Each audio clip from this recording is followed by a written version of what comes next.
can swim. Just can't walk or dress myself.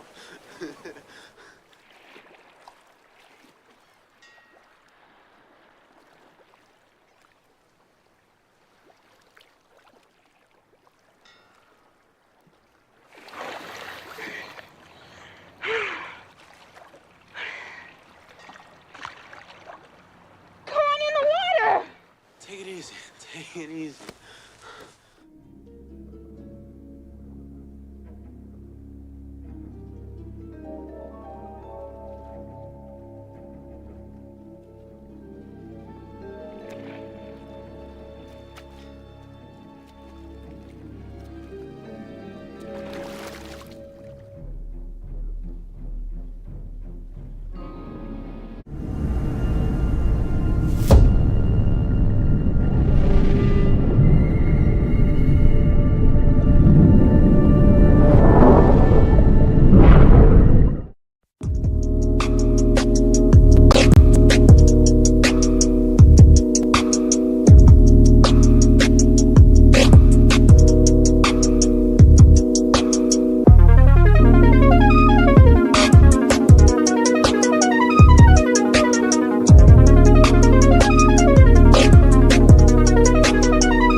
Salute, and welcome. Welcome back to the Black Ocean. Now, so we're getting deep in with your host, the one and only Great Black Shark.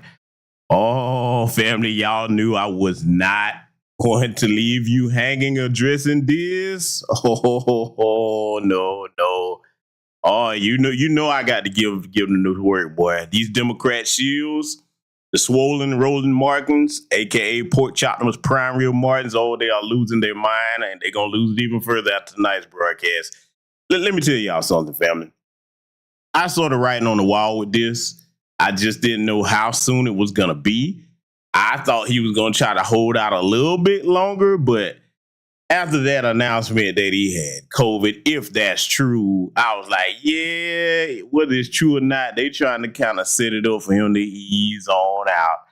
And let me go ahead and say this right now on behalf of my foundational Black American freedmen ancestors. Biden, fuck you and everything you stand for. You and your entire administration can go to hell for everything that you've inflicted upon my people since you had tenure to be a politician. And I meant every word I said of that, and I'm not going to back down off of it. I don't, let me tell y'all something about me. I'm not telling y'all what to do. I don't believe in playing nice with my enemies that harm my people. I'm not one of those guys. I'm not a turn the cheek guy. I'm gonna tell you what kind of guy I am. That turn the cheek stuff? No. You take a swing at me, I believe in knocking your whole damn head off. So fuck him and everything he stand for. Good riddance to him and good riddance to Commandment, because we're gonna deal with that over here tonight too. Oh boy, I got a lot to cover over here for y'all tonight. We're gonna cover all of it across the board over here. So I'm just letting y'all know what type of tone of broadcast is going to be. I'm going to offend some people. Y'all know that that's not something I'm a stranger to. Don't really care about offending. That is not any of my business who's offended. It is my job that with the platform that I have over the years is to tell my audience the truth, because that's what you all have put your trust in me to do. So if I'm going to be a teacher or a representative of my people, and that's how I'm going to have to bring it, okay? So I hope everybody's doing well. With that said, let me scroll up and greet my esteemed guests that are joining us over here tonight. And do let me know you can hear me clearly today, okay? Because, yeah, expect them to try to mess with this early. Y'all know how it is. When I get to cooking over here, man, that they have to come for this channel. They always will, okay? That's just something I'm used to by now. If we're going to be on their platforms, got to expect that. But don't worry. Like I said, I'm taking my time working on an alternative to that. And when it's ready, I will announce it. So let me go ahead and announce and greet you all of you.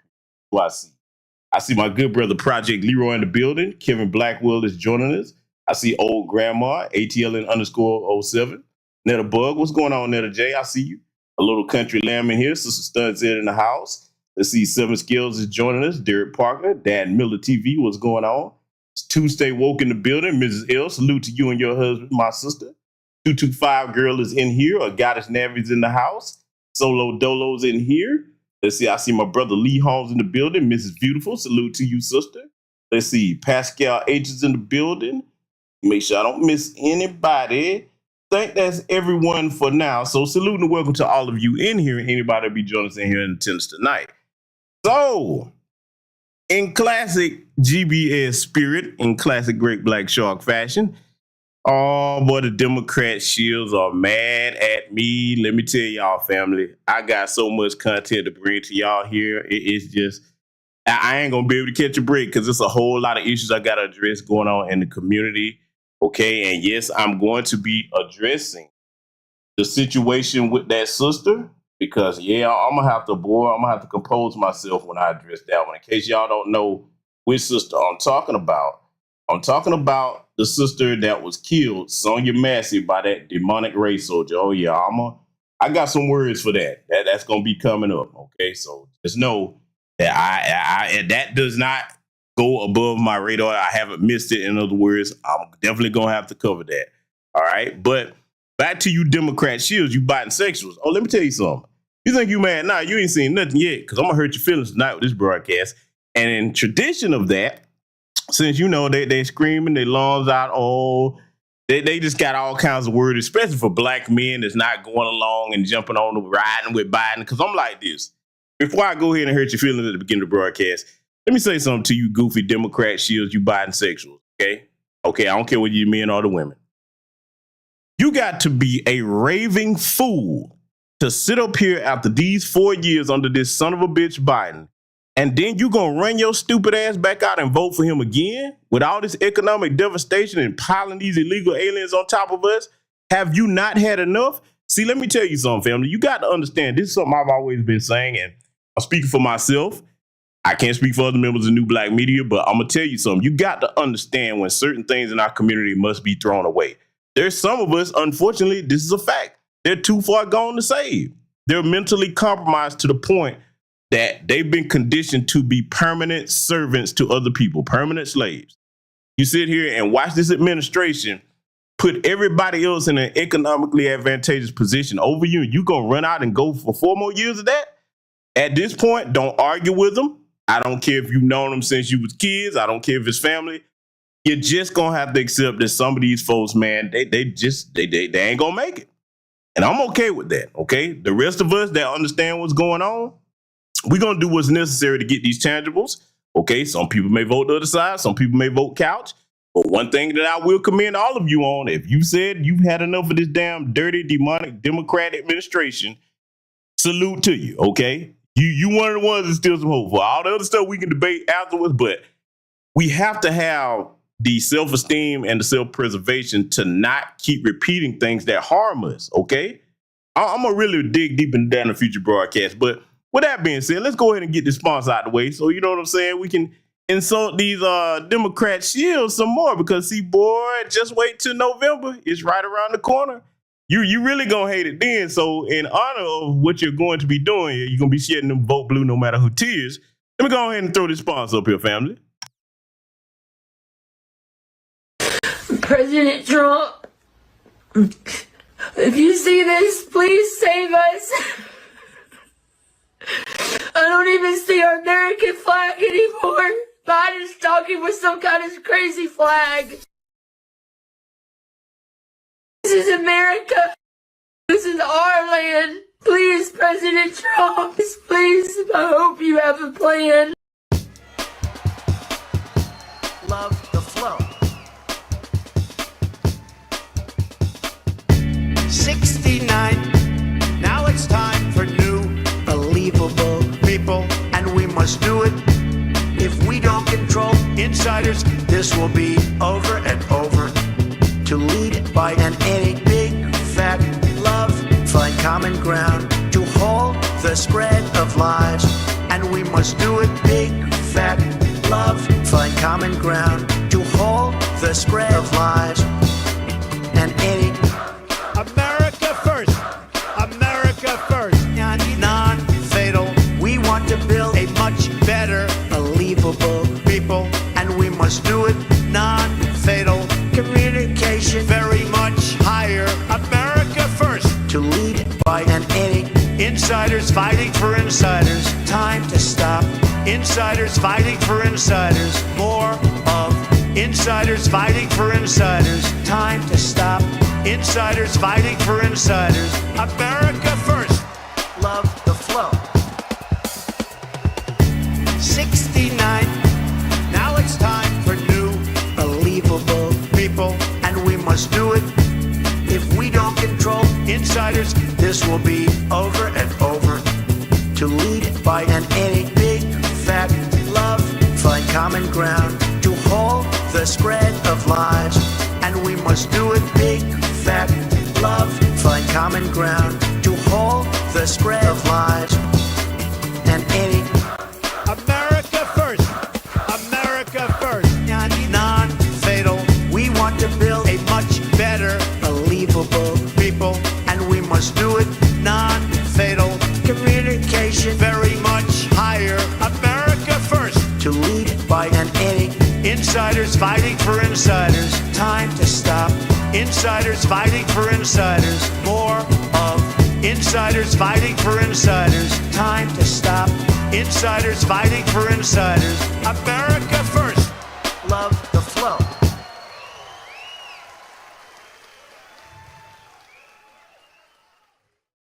Please, I hope you have a plan. Listen, man, whether you like the Orange Man or not, you got to admit that that is a very catchy tune. Oh, yes, it is. And you know, I gotta agree with that little bad Bill White lady. I hope he has a plan. I hope he does, because he's gonna have 4 years of Biden undoing. Goddamn it, I'm gonna be honest with you. In 4 years, let me talk to my people, foundational Black American freedmen, men and women especially. Okay, and any of our none of big brothers and sisters got sense. This has been an exercise in showing you that when it comes to politics and things of that nature, as far as the power structure in a nation, this goes to show you how much damage can be done in 4 years if you put the wrong people or you backed on the wrong horse and put them in office. Okay, this should be an exercise for the intelligent, all right, for the intelligent, because y'all see this stuff out here in this country. This is bad. Okay, there's no way to sprinkle sugar on shit with this, no way whatsoever. And salute to the good brother Rashad for the cash out. People showing love already. Thank you. So now, let's get straight to brass tacks, because see, I want to bring up something first here before we dig into the meat of tonight's subject matter to make sure my audience is very well informed. I'm going to show you, because a lot of people, why you so glad Biden, what you got against him? As if the 94 crime bill wasn't enough. Let me go ahead and put something on the screen. See, I believe in making sure y'all are aware of things that most people aren't talking about. Oh, yes, direct your attention to the screen, and for your edification, I'm going to make sure that I put this in the chat room, because I'm going to put it in here 3 times. No, I ain't going to pick on Umar and do the Umar sniff. I want y'all to be aware of this article. I'm going to put this in here 3 times, and I want y'all to bookmark this article. Very, very important, okay? See, beyond just the personal grievances that I have against Biden for what he's done to our ancestors and the Black American community in present day, okay? Here's the problem that I have with him. He's incompetent when it comes to international affairs.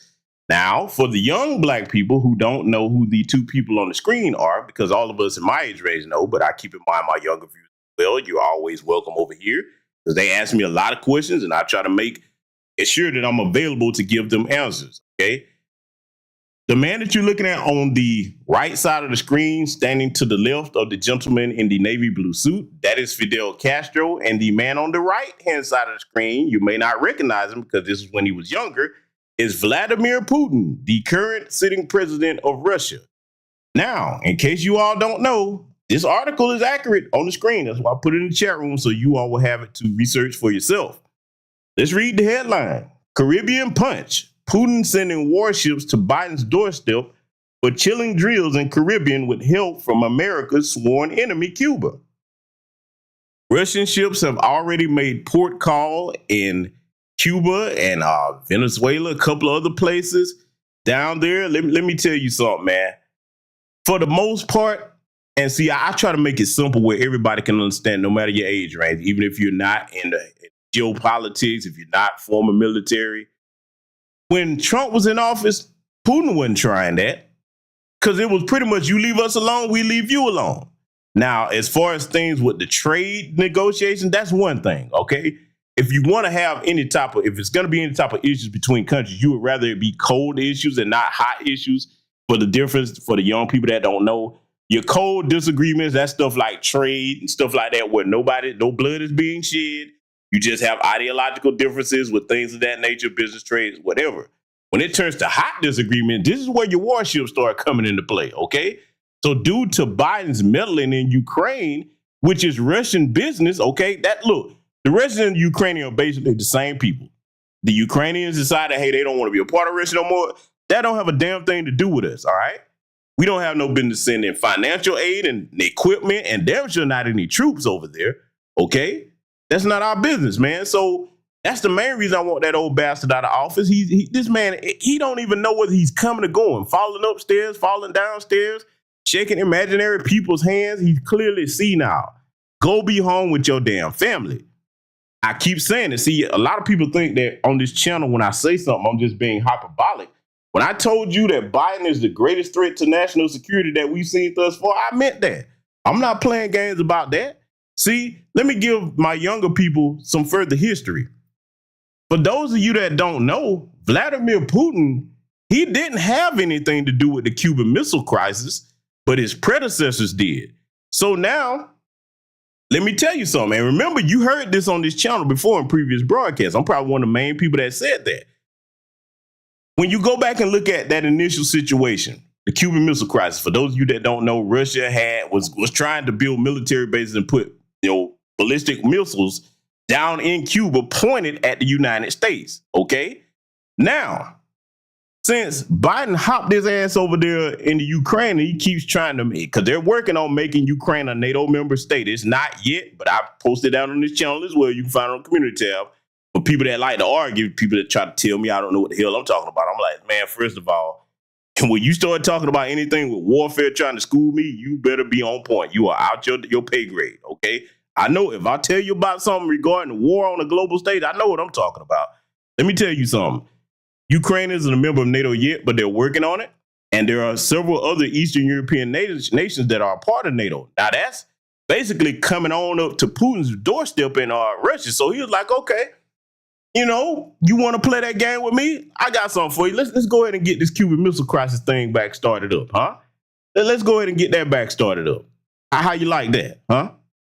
That's where he's going with it. So, see, what a lot of people don't know is, when you look at geopolitics, because see, when we talk about power, a lot of times people in our community, they tend to think celebrities, rappers, goofies running around flossing the jury. No, we're talking about real power, things that change the scope of the world, all right? Putin has kept diplomatic ties with people in Cuba and everywhere else. See, you got to understand that the concept that the enemy of my enemy is my friend, that's what's going on with the whole BRICS scenario right now on the global stage, all right? In other words, everybody that America has kicked around, the government rather, they're like, okay, you're not going to keep doing this in the 21st century when we've got ways to deal with you. Now, if we can't deal with you by ourselves, then we'll click up with smaller people that you beat up. I give this analogy every time when it comes to that. You got to think about the big bully on the playground back in school that used to beat up everybody, take their lunch money. Okay, individually, nobody could beat up the bully.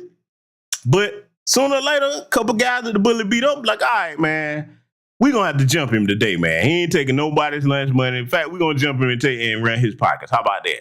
And even worst case scenario, if the bully come out there on the playground doing what he do and mess around and hurt his leg, you in trouble now. So I give that analogy in jest, but I think I've made my point and help everybody to see how it's easy to understand what's going on with that. Bottom line, that's one of the reasons that I want Biden's ass out of there. He's incompetent on the world stage. He's meddling with shit that he doesn't have no business meddling with. And he doesn't have the strength to be taken seriously like a Donald Trump. Whether you like him or not, a lot of this stuff wasn't going on when Trump was in office. He was a master negotiator as far as saying, okay, if you're going to do this, I'll make this move over here without putting troops on the ground in most cases, okay? So I'm just saying, man, I'm just talking facts. But we got to go ahead and take a look at it. I know everybody's seen it by now, but we got to go ahead and take a look at it. Yeah, the letter. Oh, family. Would y'all believe me if I told you that, oh, it's breaking my heart? Can you hear the sincerity and the sadness in my voice? Would you believe me if I told you that it's breaking my heart that Jim Crow Joe is being forced out? Because let's be clear, he's being forced out. Would y'all believe me, though? Because if you do, I got a bridge in Brooklyn and one in San Francisco. I'll sell you at a discount rate if you're going to believe me. Feeling any real remorse for Jim Crow Joe Biden, fuck him. He can go to hell. Oh, we're going to read this letter, though. Oh, let me read it. Fellow Americans, over the past 3.5 years, we have made great progress as a nation. Today, America has the strongest economy in the world. Have you lost your damn mind? Already lying.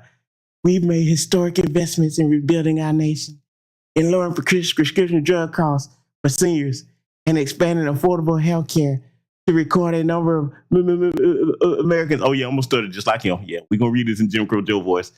We provided critically needed care to a million veterans exposed. Veterans hate you, you son of a bitch. To toxic substances. Passed the first gun safety law in 30 years. Appointed the first African-American woman to the Supreme Court. And passed the most significant climate legislation in the history of the world. America has never been better positioned to lead than we are today. I know no one of I know none of this could have been done without you, the American people. Together, we can overcome a once-in-a-century pandemic and the worst economic crisis since the Great Depression. Put us damn near in a Great Depression line, bastard. Oh, we gonna read it all. We protected and preserved our democracy, and we revitalized and strengthened our alliances around the world. It has been the greatest honor of my life to serve as your president. And while it has been my intention to seek re-election, I believe it is in the best interest of my party and the country to stand down and to focus solely on fulfilling my duties as president for the remainder of my term. I will speak to the nation later this week in more detail about my decision. But now let me express my deepest gratitude to all those who have worked so hard to see me reelected. I want to thank Vice President Kamala Harris for being an extraordinary partner in all this work. And let me express my heartfelt appreciation to the American people for the faith and the trust you've placed in me. I believe that what I have always have, that there is nothing America can't do when we do it together. We have just to remember that we are the United States of America. Yeah, that's that bullshit letter. Get your senile national security threat ass out of office. Damn you, Biden. Damn you and your whole administration. Yeah, I had to read it in his voice. Yeah, he's stuttering and fumbling all over the place. Because, see, we're not done with him yet by sight. Oh, no. We want to make sure that everybody, in case you've been on the rock, you understand what's going on. This is from his Twitter account where that idiotic intern is steady tweeting gibberish over there. Because this man is too senile to tweet. He don't even know what X or Twitter or anything is. He don't even know where he is half the time. Oh, yeah, I'm going in on him. I told you, I don't have no remorse for this son of a bitch. Let's read this. Oh, and put the Biden voice back on. My fellow Democrats, I've decided not to accept the nomination and to focus all my energy and duties as president for the remainder of my term. My very first decision as a party nominee in 2020 was to pick Kamala Harris as my vice president. And it's been the best decision I've made. I want to offer my full support and endorsement for Kamala to be the nominee of our party this year. Democrats, it's time to come together and beat Trump. Let's do this.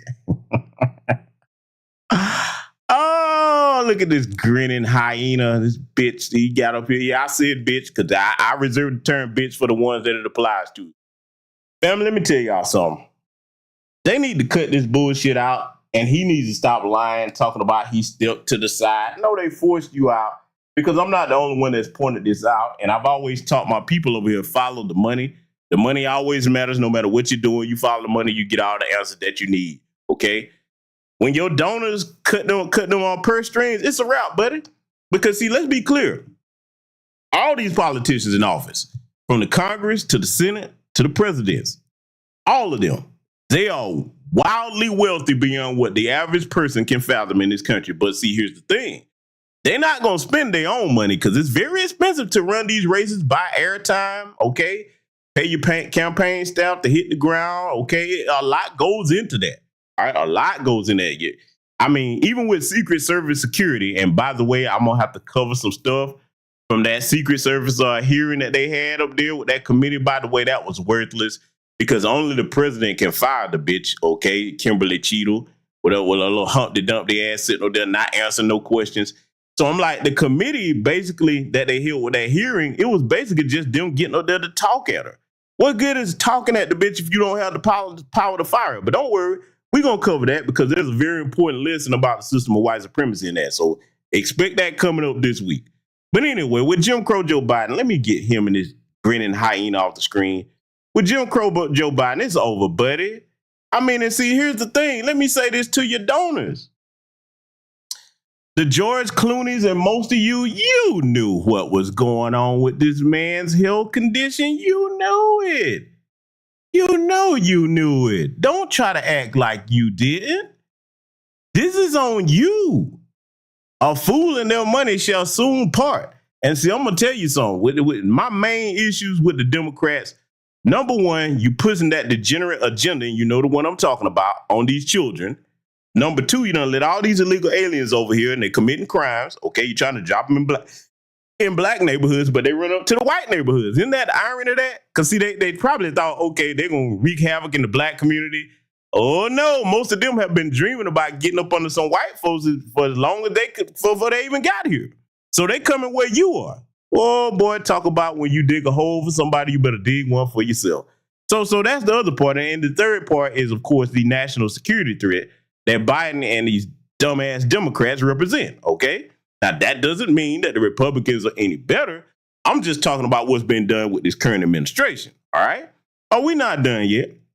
Because I told y'all, I'm in the business of making folks mad, and I got to make sure I cover all my bases here tonight. Let me make sure I make everybody mad. Oh, yeah, we gonna make everybody mad tonight. Let me go ahead and bring this on up.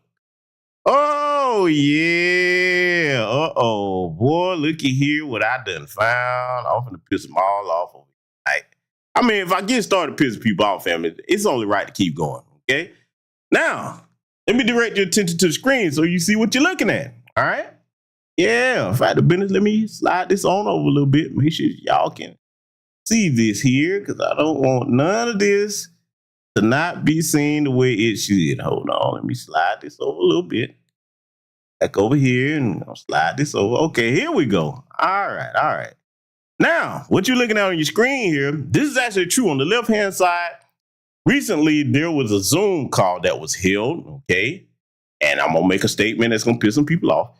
44,000 black women were on an emergency Zoom call and raised $1.5 million for the Kamala Harris campaign, presidential campaign versus Trump. Those were mostly your boule sorority members, okay? Black women are not supporting Kamala like that. Command me, rather, okay? And I'm going to prove it because, see, let me take the time to salute the sisters that are on code in these spaces over here. A lot of times you don't get enough credit or the credit that you deserve, but I'm proud to see you sisters starting to think policy over emotions and symbolism, okay? Because you are a very important part of our community. You half of the community. So we need you on board with the intelligent black men that are not going to fall for the banana in the tailpipe, all right?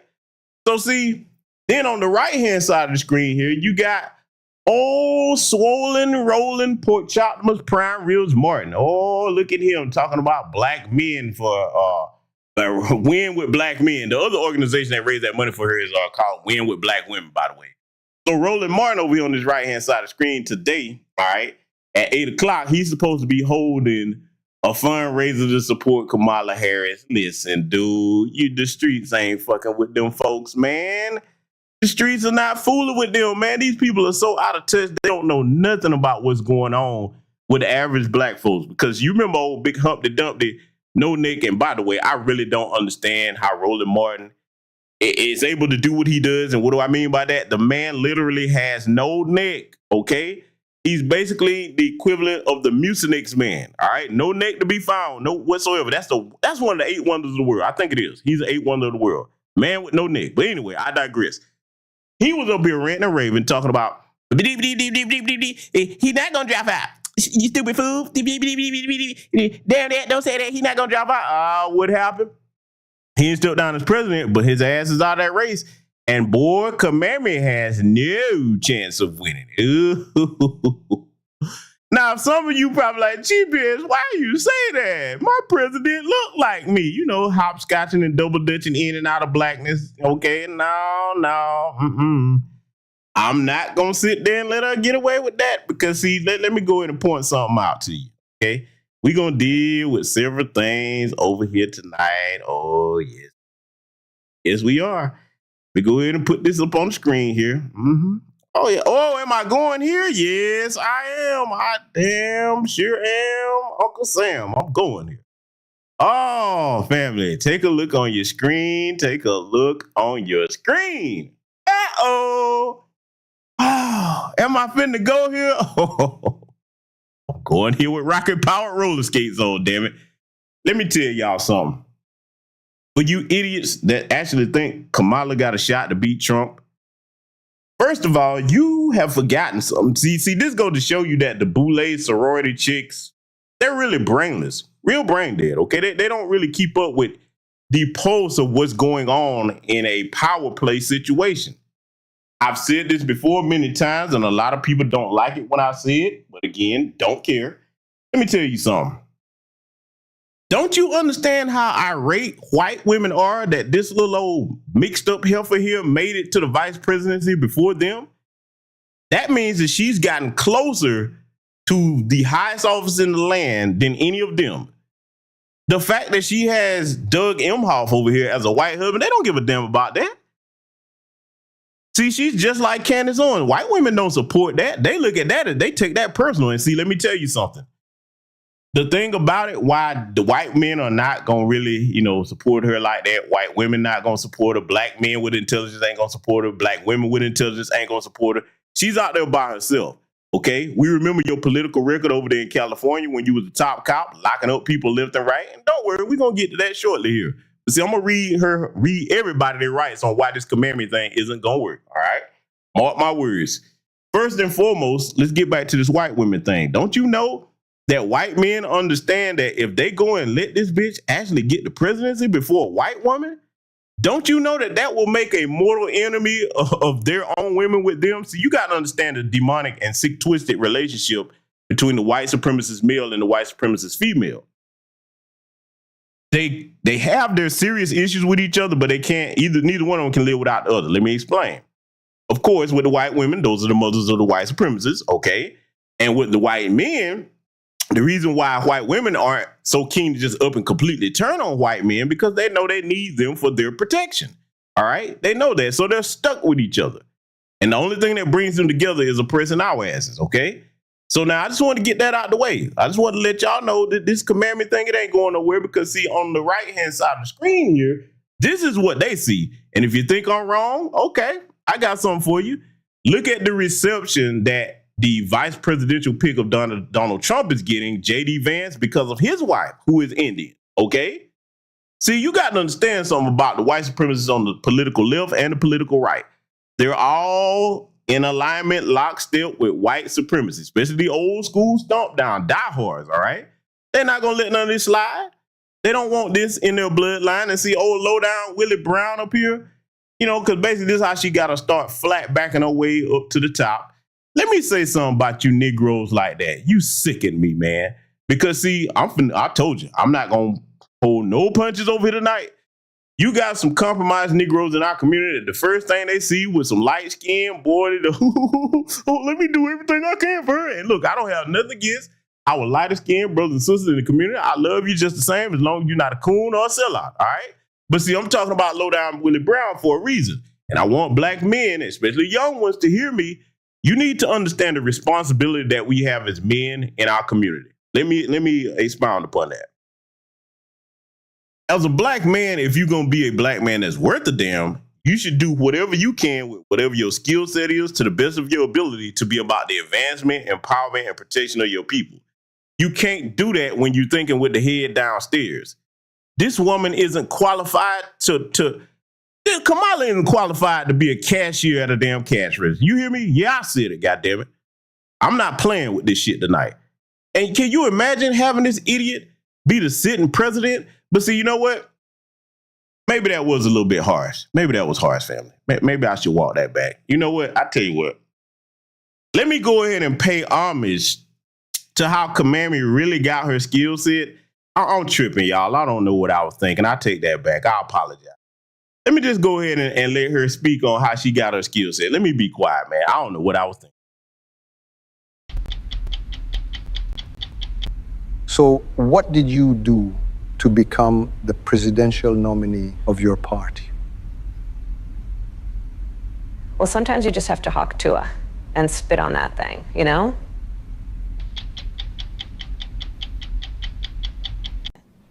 So I'm not going to sit here and say I'm going to do something that's only going to benefit black people. No. Oh, damn. Did I do it? Yes, I did. Oh, yes, I did. You see, I'm not an unfair man. I'm going to acknowledge her particular skill set that helped her get to the top. Shall we roll that beautiful bean footage one more again? And plus, I had to remind you idiotic sorority helpers of why we're not supporting her, because she told us, I will give Kamami the flatbacker. I see y'all laughing. I give Kamami the flatbacker, okay? The flatback valedictorian. I give her props. She's an honest flatbacker. She told us she ain't gonna do anything specifically for black people. No. Look, one more time. Because, see, I know they probably think that I'm just gonna be going in on Democrats over there. And I am. But I told you I'm going to be offensive over here tonight. I have to do this. I have to. You Democrat shields ain't seen nothing over there on X, boy. You missing all the fun over here tonight. Let's remind people of how Kamami rose to the top. Let's do it one more time. So, what did you do to become the presidential nominee of your party? Well, sometimes you just have to hawk Tua and spit on that thing, you know?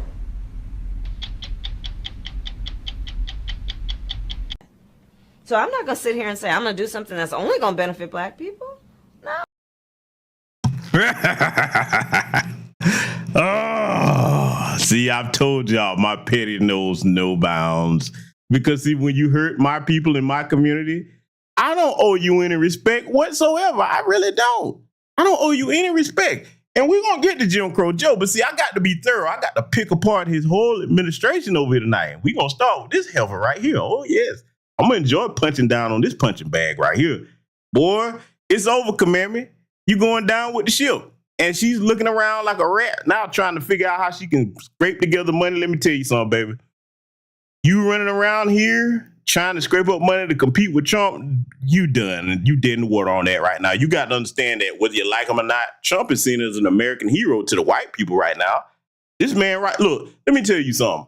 His name is forever going to be etched in the history books, right along with the other greatest white supremacists, okay?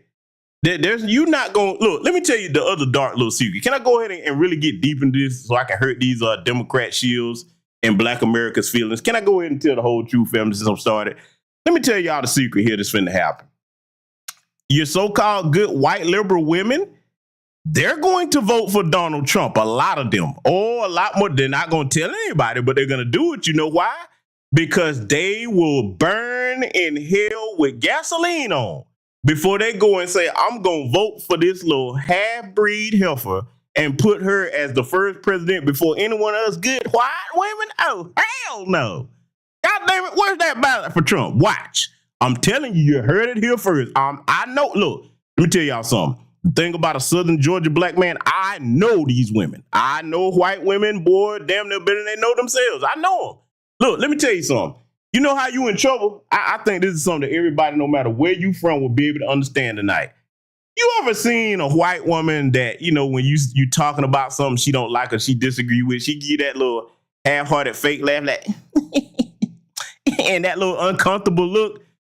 Boy, let me tell you something. When she letting you know that, yep, I'm about to twist this knife in your back the first chance I get. And if you can't relate, just think your average white lady human resource officer. There you go. Okay? Yeah, I told you, man. Watch. Most of them white liberal women, because of this, they'll be like, oh no, where Trump at? You think I'm wrong about that? I'm going to give you something to think about. Because, see, I love to make people mad with facts. Remember when all these women was coming out, oh, Trump this, Trump that, Trump. Oh, Trump with all these allegations, he did this to women, he did that to women. Don't you know that over 50% of American white women voted for Donald J. Trump? Don't you know that? Don't you little sorority heifers talking about my president look like me? Don't you? You really don't. Look, a lot of you probably up there grinning with your little white liberal homegirls and all of that. You really think they your friends? Wait till November. Y'all, I'm telling you, my words are going to come true because I know them. Look, you got to understand something, man. There is no more treacherous creature on the planet than an alabastress that feels like she's been spurned. I'm telling you, man, that look, white men, you can somewhat negotiate with the white supremacist male. There is no negotiating with the white supremacist female. And so you better understand something. Those women are the kind right there that, hey, if they're not going to get what they want, let me give it to you this way. Imagine all of us out to sea on a ship, okay? I'm going to put it there because I want y'all to understand the gravity of this. Imagine all of us out to sea on a ship, all right? We out there and something goes wrong with the ship. It start taking on water, right? Now, if Becky, Alabastress don't get her way, or a group of them, hey, you be like, hey, you ain't going to help us get this water out of here? We going to sink. You wouldn't do what I want. We'll all go down together. What? Are you crazy? Damn it, I'll have to be. I'm telling you. This is how demonically insane them white women are, man. They will go down. All of us, they will sink the ship and everybody not make it off there if they don't get what they want. You understand? You're done, Democrats. You're done. Did you really think that you were going to sit up here for 4 years and have commandment parading around up there with a little bimbo air-headed ass up there in front of them white women? They weren't going to plot their revenge on you? They're going to get you in November. Watch what I tell you. But see, that's okay. I don't know nothing. I don't know nothing, but I tell you who does know something that I'm very proud of. Oh, our sisters here. Boy, I've been waiting to see this. Let me tell you something. Black American women, whether you FBI or non-FBI, I've been waiting on this day. This is a beautiful time to be alive, ladies and gentlemen.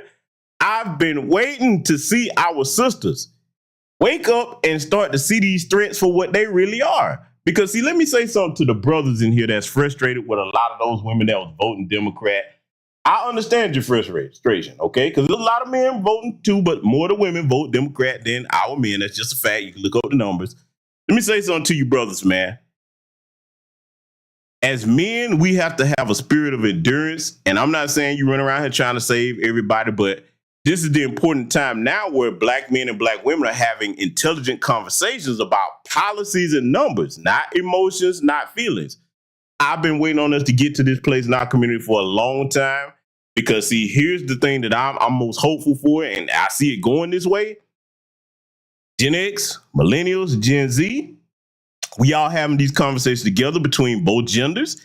And the one thing that I have to make sure that I tell my people I'm going to be instrumental in making sure I do my part to see it facilitated is between those three generations. The main key to us getting things done, we have to all have respect for one another. That doesn't mean that you like everybody or like certain things. Let me explain what I mean by that. Let me start with my generation.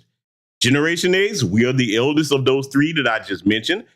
To my generation, this is what we must make sure we don't do. We saw it with, and if you're not one of the boomers that didn't do this, I'm not talking to you, but I'm talking about the collective. We got to make sure that we don't become the boomers to those other two generations, the millennials and Gen Z. See, when you see history in present day time, you get to study it like game footage and say, okay, what went right, what went wrong?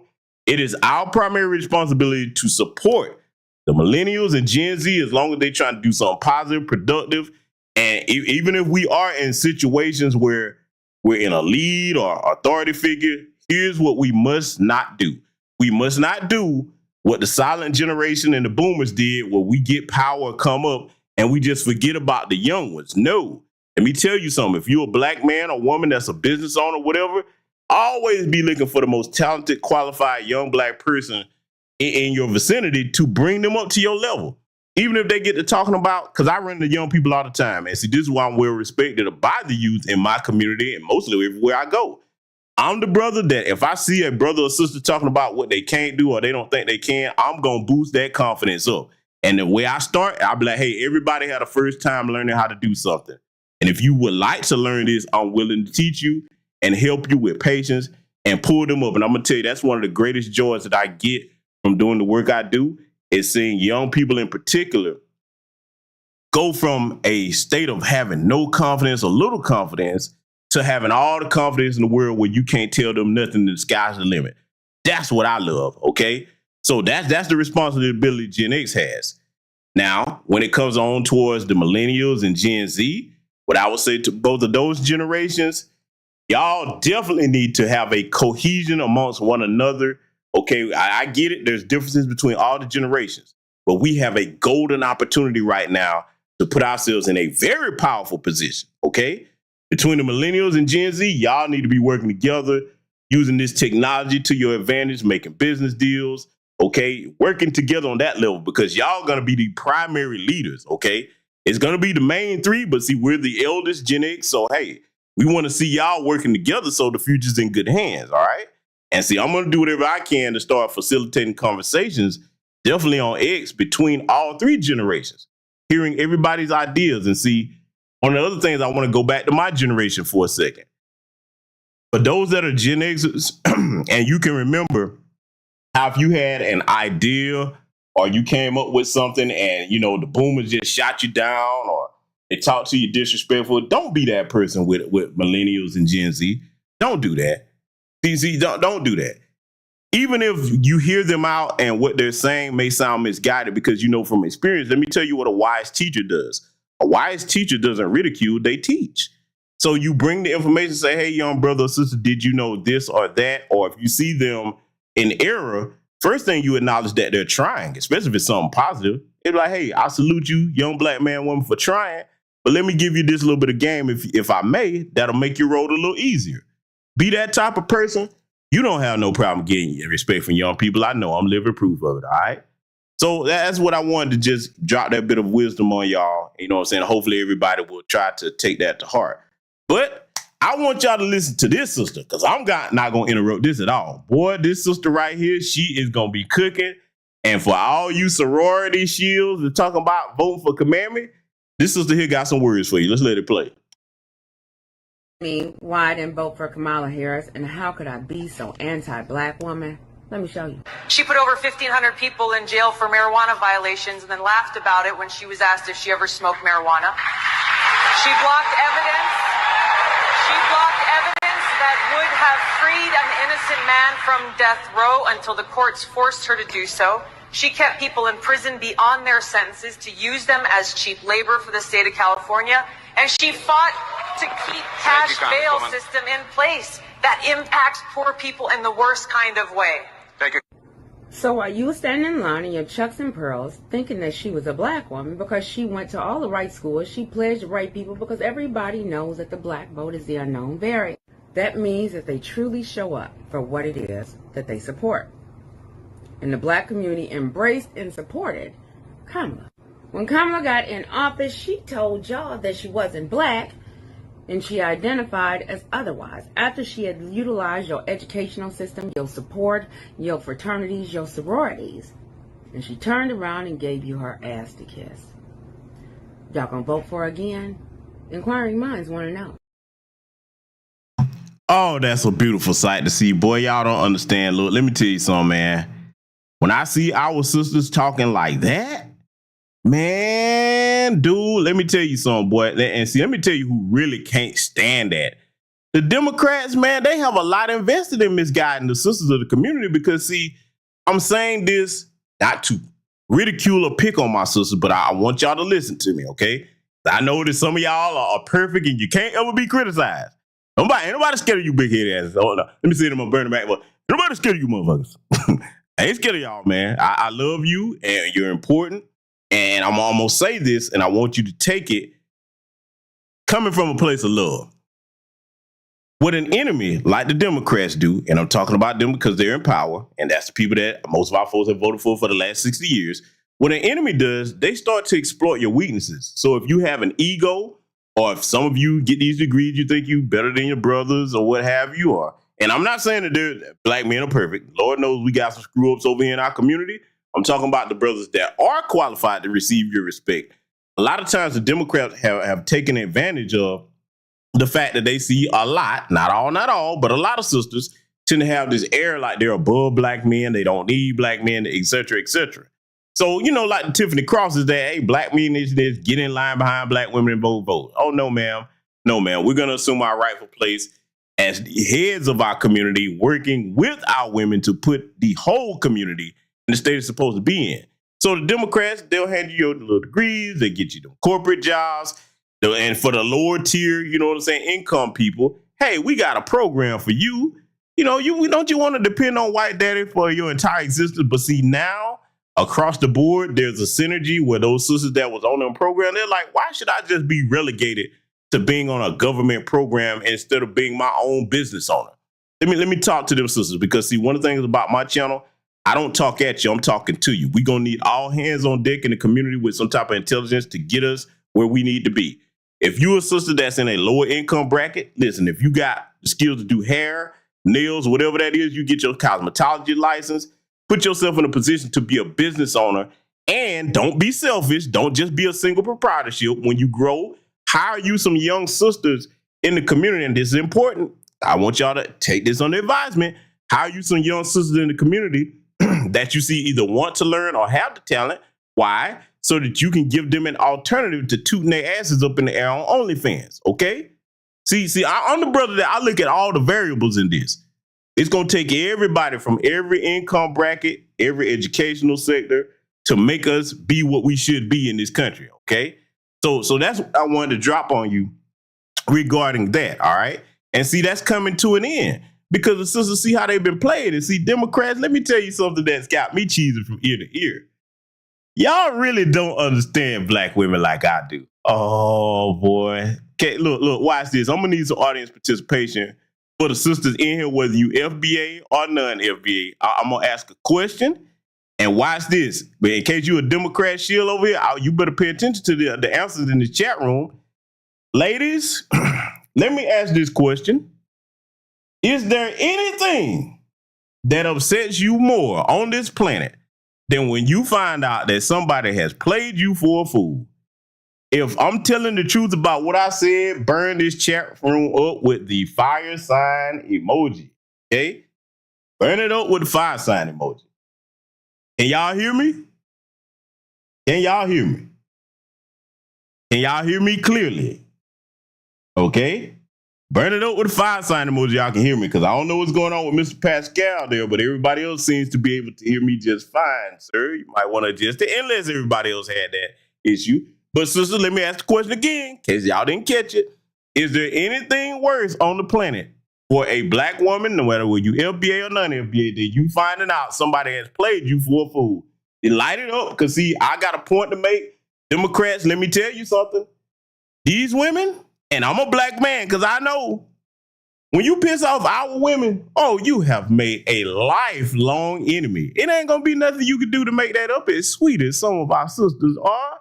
Yes, you are. Some of you can be little devils when you want to be. But most of you are very sweet, okay? That's been my experience as a black man. But I know this, there's a line. There's a line with sisters that once you cross that line, it ain't no coming back from there, okay? Democrats, that's where you are now. And see, I think I speak for all the brothers in here. Now, let me get the brothers to participate. Brothers, for all of you, whether you did it intentionally or unintentionally, that have pissed off a black woman, would you not agree? This is your time to burn the chat room up. Would you not agree that one of the worst things in the world is to have a black woman that's determined to get even with your ass? Brothers, I need you to sign off if I'm telling the truth about that. Because we're going to get into Biden, but I need to know. We got to let these people understand. They don't know our community, okay? They don't. Brothers, whether you did it on purpose or not, tell the truth. There's no greater adversary for us than a woman that's like, oh, black man, nigga, I'm going to get you for this. Boy, hey, and look, let me tell you something. Man, there's people that I know, if you ever heard this down south, boy, old school women, they say, okay, Buster. Boy, you got a black woman tell you, okay, Buster. Oh, boy, boy, get ready, boy. You ain't gonna see it coming, but you gonna get it. Just know it ain't gonna, you ain't gonna go quietly tonight and get away with whatever you just did, okay? Listen, I made the point to let them know that, oh, you in trouble, Democrats. And see, here's the thing. The thing about when you play black women, and thank God my sisters have come around, when you play our women and they start to sit there and get together in groups and figure out how you play them, oh, that loophole gonna get closed, buddy. And see, what I'm starting to see too, because brothers, this is necessary for me to say this to them because our women need this encouragement. I'm starting to see the groups of sisters that get it. They checking these other Boule Democrat shield mammies. Oh my God, it's been beautiful to watch. I want that. Look, I want to encourage that. Look, man, I'm trying to tell you, man, whatever needs to be done to encourage that, that's what we got to do, brothers, because see, it's time. This Democrat Party decided to crash and burn. They in this situation now because they didn't give us reparations. Because see, if you didn't, look, even if they would just say, okay, we're going to go ahead and seriously talk about giving you reparations. But until then, let's get this anti-black hate crime bill. It was wrong of us to let the Asians leapfrog over you. You wouldn't be in this situation right now. Whether it was Command Me or whoever, black folks would have supported you. But see, when you don't look out for your base, well, you got to deal with the consequences. So we're going to go ahead and get started, family. I had to take that time to break that down. We're going to go ahead and get rolling with what we got to review here because there's a lot of things to cover. Oh, yes, there's a lot to cover over here tonight. And make sure that you let me know if you can hear me clearly in the chat room because I got to deal with this myth right here too. Okay, we got to break it all down from the A row to the zero. Can everybody hear me clearly in the chat room, right? Because I want to make sure everybody understands what I'm about to say, okay? See, y'all probably wondering why I have these two on the screen, okay? Good, I see Mrs. L can hear me. Can everybody else hear me? Give me a thumbs up if you can hear me because, see, I don't want this part to be lost on anybody, okay? Hey, I'm seeing some thumbs up. All right. Good deal. Good deal. And I'll be monitoring the chat to make sure that if there's any problems, we'll get it taken care of so y'all can hear me crystal clear. Let me go ahead and get this out the way. I've heard a lot of people saying this. Well, if it's not going to be Kamala, maybe Michelle Obama can run. Well, now's the part of the broadcast where I'm really finna people mad. I've heard a lot of other people saying that, and they mean well. Salute to them. But let me go ahead and tell you why that's not going to work. Okay? Now, I know a lot of people like, what you mean, GBS? She's FBA. Why wouldn't that work? Let me explain something to y'all. And even if you were considering that if Michelle ran, you would support her, let me drop some facts on you, just like I did about Kamala. First of all, we see what Barack Obama, Barry, okay, was doing when he was in office for 8 years, all right? Anti-black tether that he is. Yes, I'm going there. Didn't do nothing for black people, but you did something for the LGBTQ community, the white ones, and everybody else except for black people. You saw us being slaughtered for 8 years by these race soldiers. You didn't lift a finger to do a damn thing about no anti-black hate crime bill. Not to mention what you did on a geopolitical level when you took out Muammar Gaddafi over there. Now Libya has open formal slavery over there. And several other things you did to the African continent. Oh, yes, I pay attention to all of it. You kept trying to push that kaleidoscope agenda on the continent, and most of those countries are not for that. You don't have the right to force them people to bow down to that. See, I could go on and on about this bastard, but he can go to hell because, see, let me tell you something. Obama, for those of you that don't know what his background is, and this does matter, okay? He was mostly dating white women before he got with Michelle. You know why? Because, see, look, his mammy was white, all right? And in his mind, he thinks he's a little tan white man. This is why he doesn't identify with us, all right?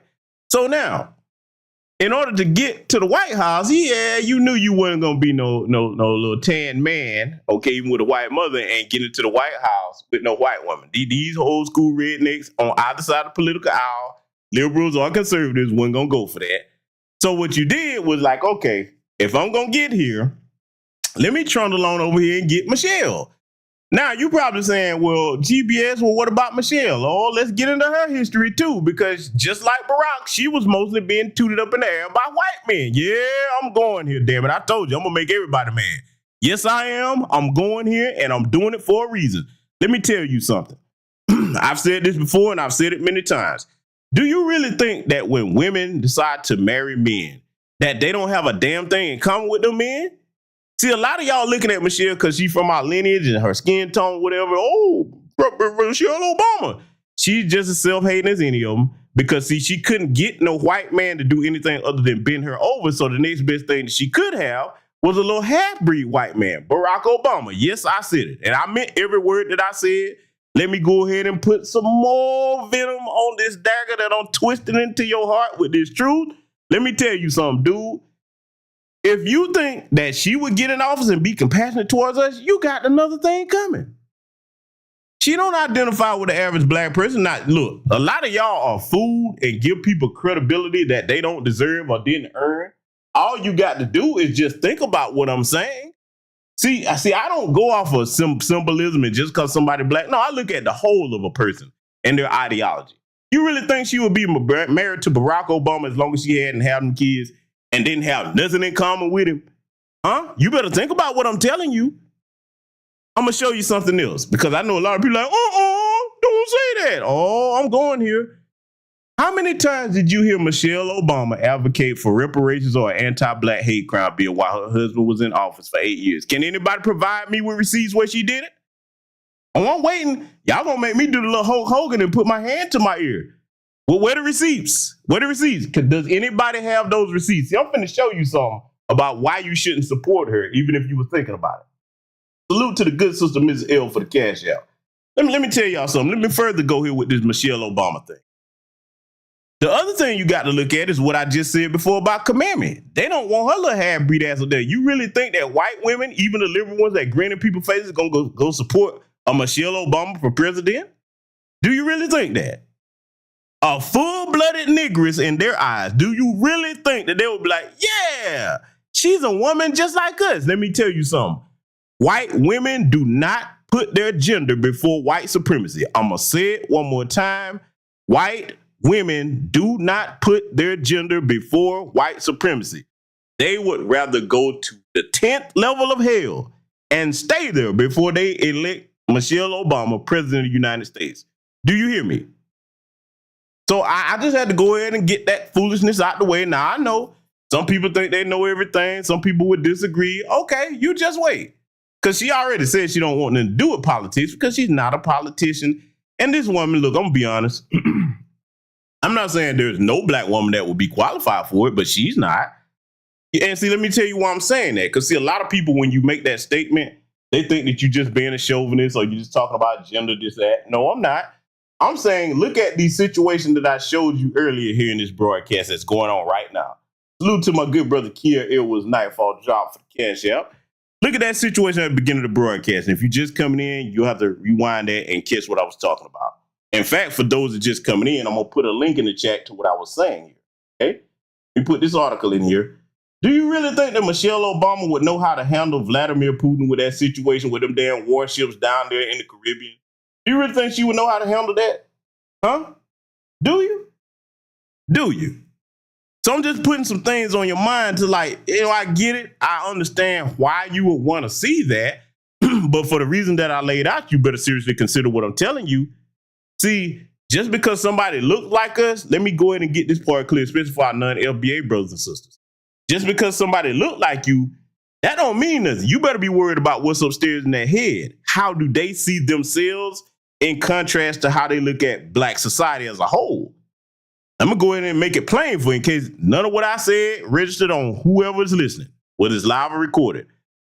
These people that hate themselves cannot be representative of our community, okay? That's what I'm saying to you, all right? So I'm going to leave it there. I know I got them dying over here. Oh, he's turning out sacred cows in the hamburger. Yeah, I ain't done yet. But we finna get on here and turn that old Jim Crow Joe here to hamburger too. Let's go ahead and get into it. You called your opponent an existential threat on a call a week ago. You said it's time to put Trump in the bullseye. There's some dispute about the context, but I think you appreciate that. I didn't say crosshairs. I was talking about focus on.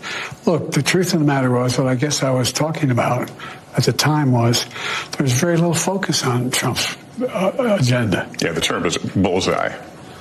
It was a mistake to use the word. I didn't say crosshairs. I meant bullseye. I meant focus on him. Focus on what he's doing. Yeah, you said that, Jim Crow Joe. You did say focus on what he was doing, but you did make that statement. You said bullseye. That's what you said. See, I'm going to say this to you Democrats. I don't care if it was Joe Biden or anybody. When you got to go through all that to stop a political opponent, and then you messed around, because see, look, I get it. Everybody want to act like they don't know what happened. That man was set up, and I'm never more clear on that and more adamant about me saying what I said, because I already broke that down on Patreon. I've given y'all my reasons here on this channel. I'm definitely believing that he was set up now, because if you paid attention to that hearing where they had Kimberly Cheadle, the current director of the Secret Service up there, not answering none of the questions. Oh, wait till I break that down. Yeah, man. That was an inside job, man. And see, most white people, whether they liberal or conservative, definitely conservatives, they know what's going on. They just can't come right out with it because they don't have solid proof. But see, when that woman was sitting up there in that hearing talking like that, that let me know, I know what I'm looking at and what I'm listening to. Yeah, but see, the truth is going to come out. It'll come out. That's them people business, though. Like I said, white folks fighting, we stay out in the middle of it. They ain't got nothing to do with us. All we worried about is tangible. And you get to talking tangibles, then we can have some conversations. This picture right here, like I said before, it is iconic. It has elevated Trump to hero status in white America.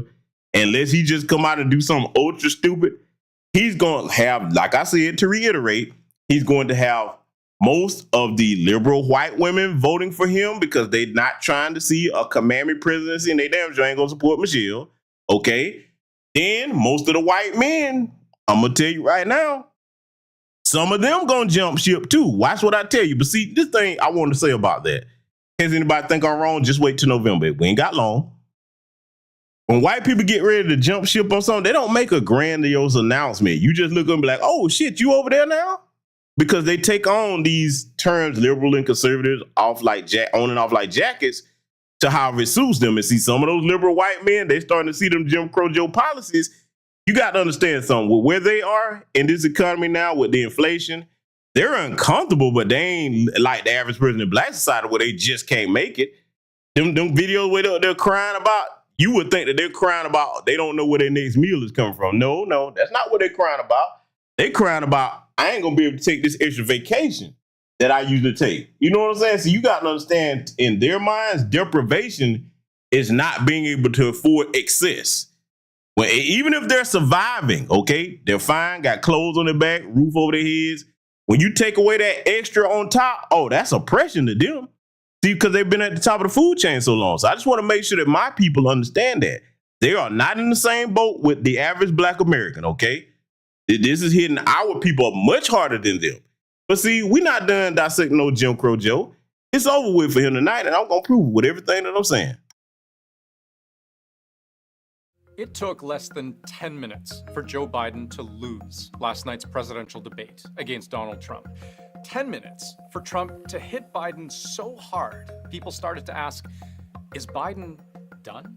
That was an unmitigated disaster for President Biden. I've never seen a politician at any level perform like Joe Biden performed. Joe had the strangest, weirdest stare. His answers were rambling and incoherent. He looks like he's barely surviving. I don't mean the debate, I mean life. There is a deep, a wide, and a very aggressive panic in the Democratic Party. The question is, could it be that Democrats now have to reconsider? Yes, Biden's big misstep would come about 9 minutes after he first opened his mouth. He was speaking aspirationally about his plan to tax the ultra-rich, but this is how it came out.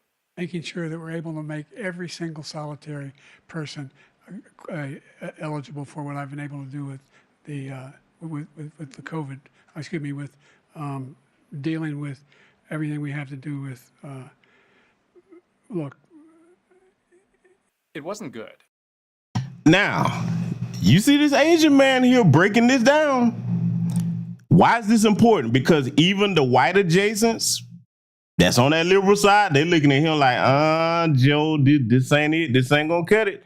And see, with that clip from that disastrous debate that we all saw, you got to think about how that makes America look on the world stage when you got the supposed leader of your nation stumbling, fumbling, and bumbling like that. Never mind all the other stuff he said. Look, let me just say it straight up like it is, okay? If you're going to be in any type of leadership position, nobody says, hey, I want the weakest thing I can find to represent us as a leader. You need a strong leader. That term strong leader has been in existence long before any of us have been born, because the way that you actually get respect on the world stage in your personal life, you have to have a measure of strength behind you. Now, there's different types of strength. There's intellectual strength. There's physical strength, of course. Then there's a combination of the two. Okay, then you have the other great currency, which is respect. That is also strength, okay? So there's various different types of strength, but see, bottom line, none of that stuff that I just laid out to you all, Biden doesn't encompass any of that.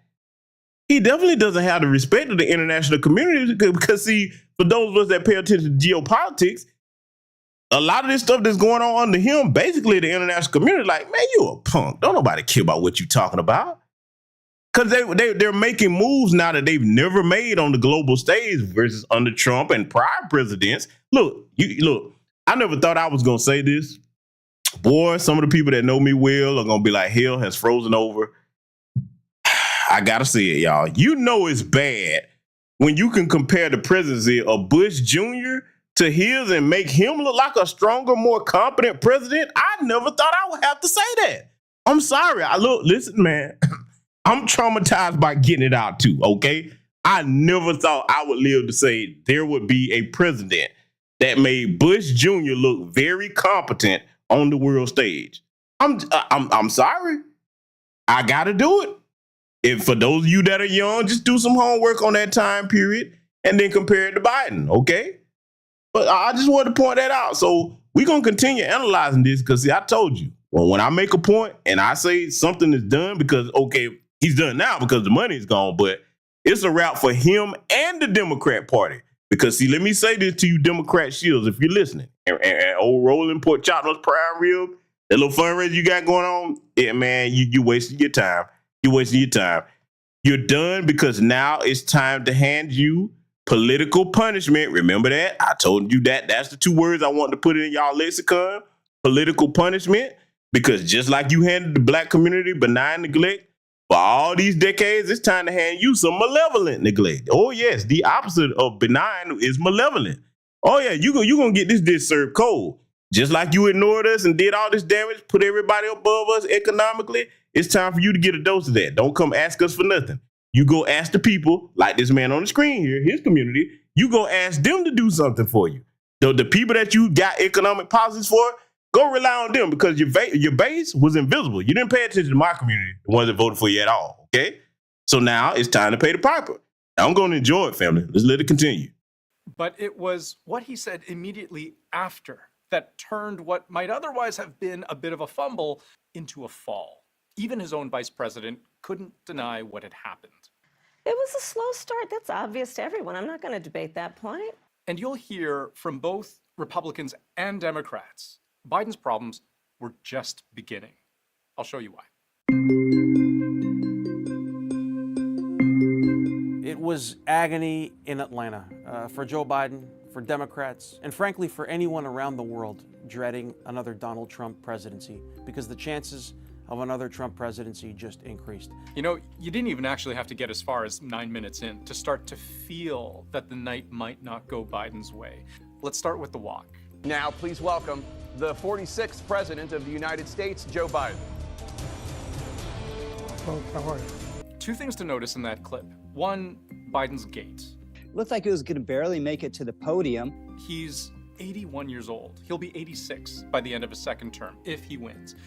Whether rightly or wrongly, the way he walks has become a sharp visual reminder of his age. And his campaign knows this because they've tried to overcome it. And there he is, bounding onto the stage. Just a few weeks short of 78 years old, determined not to show it right now. Any hope that Biden would find a burst of energy, something that would dispel that visual of him growing stiffer with age, that evaporated the moment he appeared on camera. But the second thing to notice, Biden's voice. Great to be here. Thank you. We got to take a look at what I was left when I became president and what Mr. Trump left me. It was rough, it was raspy, it was weak. Now let me pause this right here, right? Because see, I don't have any sympathy for Biden. So the statement that I'm about to make is going to be a general one, all right, in regards to the operational affairs of the presidency. See, this is why you don't take the weasel way out like Jim Crow Joe did when he was running for president. And instead of just dealing with commandments straight on, and see, go to show you how weak a presidential candidate he was, instead of just being a strong, stern white supremacist like a Donald Trump, because see, there's no way in hell that Donald Trump would have been running against commandments. She would have been saying that, like, let me go and make him my vice president. Now, I know what a lot of y'all saying. Well, he made J.D. Vance his vice president. He had some stern things to say.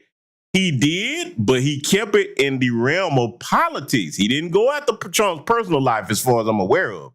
So white folks are like, okay, as long as you didn't really try to hit me with my personal life, we can let bygones be bygones and get on code, okay? Joe Biden, little weak ass, and say, oh, she's hitting me. I can't deal with this. What are we going to do? I'll give her a VP spot. And because she's a flatbacker, okay, as I showed you her skill there early in the broadcast, he knew that she was going to bite on it. Because, hey, come on, man. Don't you know he was aware of everything she was doing with low down Willie Brown, okay? He knew that. So, see, that was the weak way to deal with an opponent. That was a weak way. So how in the hell would you going to have a chance against Trump who wouldn't have backed down in that situation? I'm just saying, we taking feelings out of it. We're looking at the facts, all right? So then, here's the other problem with putting Kamami up there. All right, let's just say you decided to go and do that because you wanted to court the black women vote, and that was the easiest way to get it. Instead of you courting the black female vote by saying, okay, look, if you want to do all your little, you don't vote for me, you ain't black. How about you say, okay, sisters that's out here in the community, we're going to support not government programs, but let's make it easier for you to get these small business loans for you and the community. Oh, but you wasn't talking like that. That's too much like right. Then on top of it, Kamami is an airhead. Y'all, that's why, think about it. When every time this woman talks, she sounds like a damn idiot. And see, if you're going to have a vice president, which is the person that's next in the chain of command if something happens to the president, if you got a strong vice president during the times where Biden was sick or whatever was going on with him, hey, you could have had Kamala step up there and like, okay, until you get right, hey, let me go out here and do these little press runs or whatever and make this statement for you. That the vice president is supposed to be able to fill in for you. She can't do that. And see, to go to show you where they got Kamala at, because see, I'm going to tell y'all something. I see the world in different terms than the average person. I'm always looking at the power plays that are made.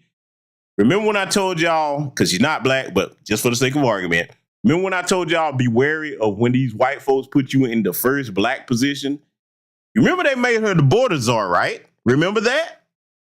Oh boy, she don't want to talk about that and don't want to go down there either. Because she realized, like, damn, they got my little greedy ass. Because, see, nobody in America thinks that this illegal immigration is a good idea. And, see, we know in traditional white folks fashion, when something crumbles down to the ground, they're going to look at the Negro flunky that they put in office, in her case, half Negress, whatever you want to call her. Like, hey, see, you with the border czar, you didn't do nothing about it. Even though they caused it, they'll put it all on you. Oh, commandment. See what flat backing without a brain does for you. Because I'm just going to tell you like this. Not that I'm endorsing it or condoning it. But if you're going to flat back, you got to have some type of common sense, commandment. Running around giggling like a little hyena everywhere. I can't stand that one. But anyway, we're going to get back to analyzing Biden. So I just want to lay that on you here. Let's let it continue. 15,000 new jobs. We brought out the position where we have 800,000 new manufacturing jobs, but there's more to be done. Now, there are reports Biden was ill. He had a cold, which happens, but the timing was bad. Joe Biden sounded hoarse. His energy level appeared to be low, and at multiple points during the debate, he lost his train of thought. On that point, Biden's train of thought, there were several moments early on where he didn't quite seem sure of his own facts and figures. What I'm going to do is fix the tax system. For example, we have 1,000 trillionaires in America. I mean, billionaires in America. If they just paid 24% or 25%, either one of those numbers, they'd raise $500 million, billion dollars, I should say. To be fair, these are small stumbles, but their effect added up. I'll be the first to admit that that was not a good look in that debate last night. What does that guy, meaning Joe Biden, look like in 3 years in a negotiation with a world leader? I don't want to find out the answer to that.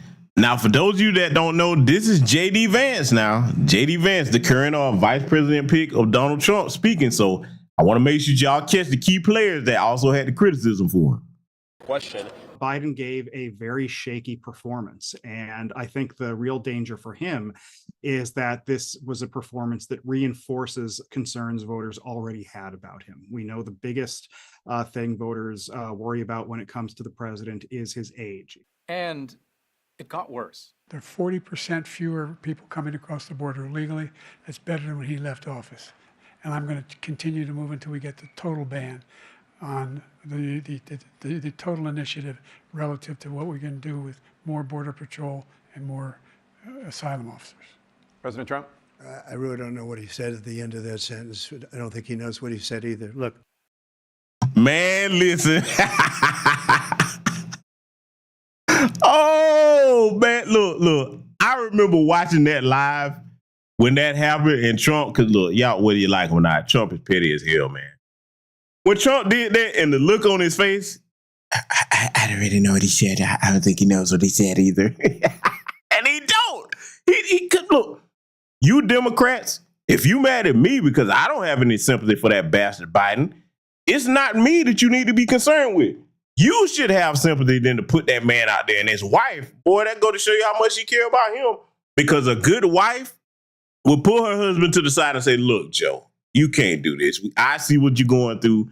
I know what you want to do. And I can't speak for whether she tried to do it or not, but I'm just saying, man, a good wife would keep a good woman that loves you, even if it's not your wife, a good woman that loves you, if she see that there's something wrong with your health or she knows you doing something that's hurting you, she will go above and beyond to try to get you to see reason. I know. See, this is why I can't jump on that.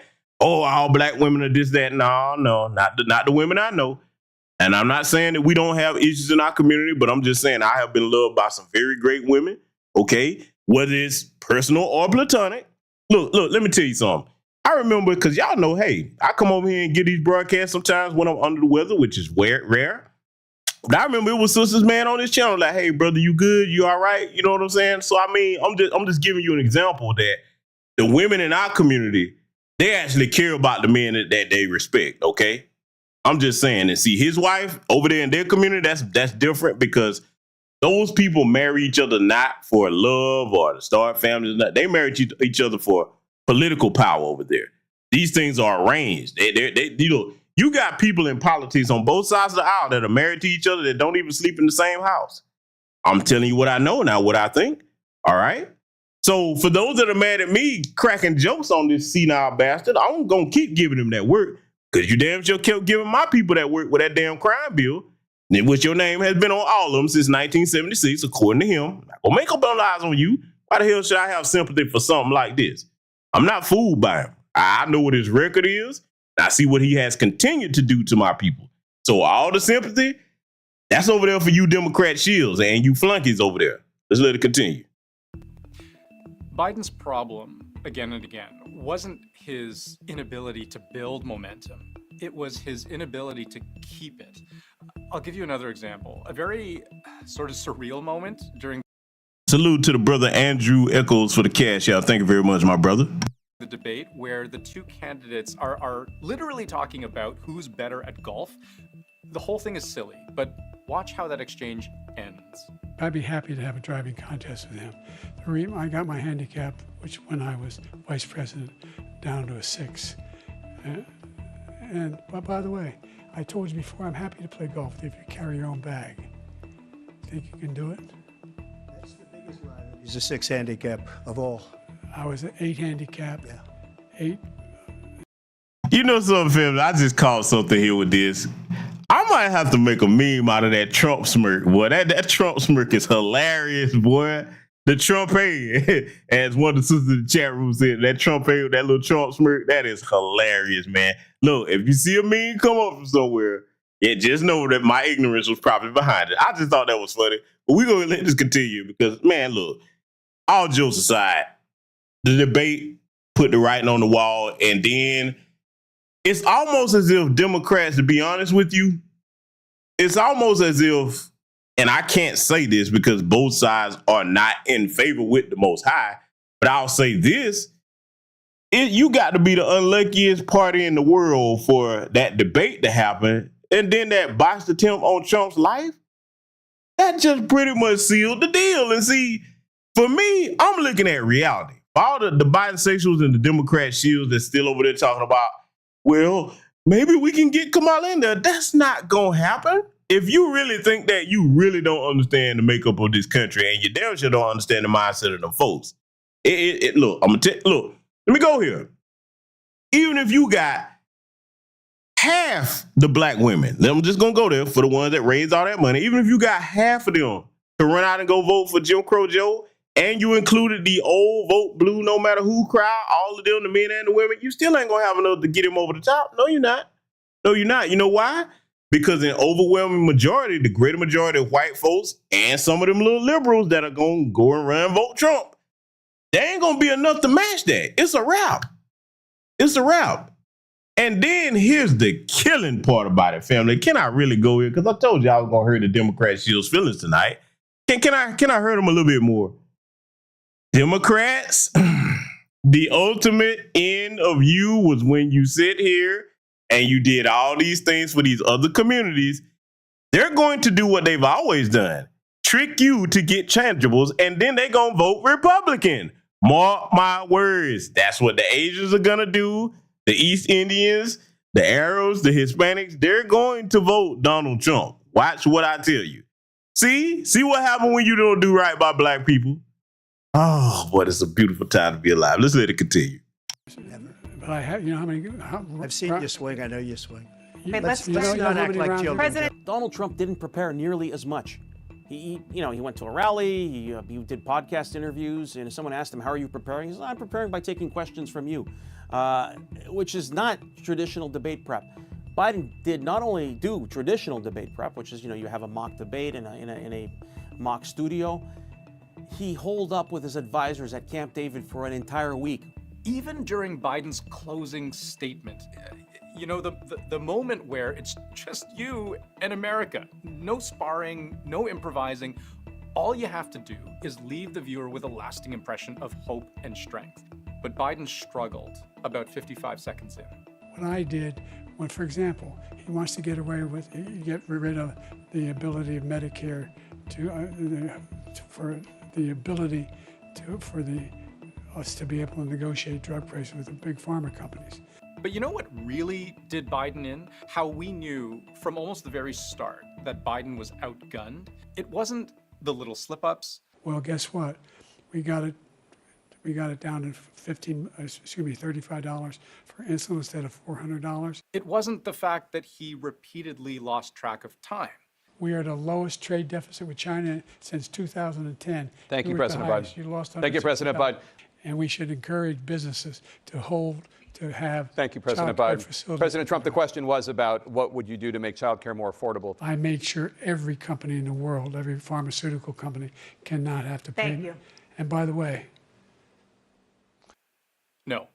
I go back to the clip we showed you at the very start. The first moment that set the stage for Joe Biden to fail. But this time, watch how Trump made the most of it. making sure that we're able to make every single solitary person eligible for what I've been able to do with the COVID, with dealing with everything we have to do with, look, if we finally beat Medicare.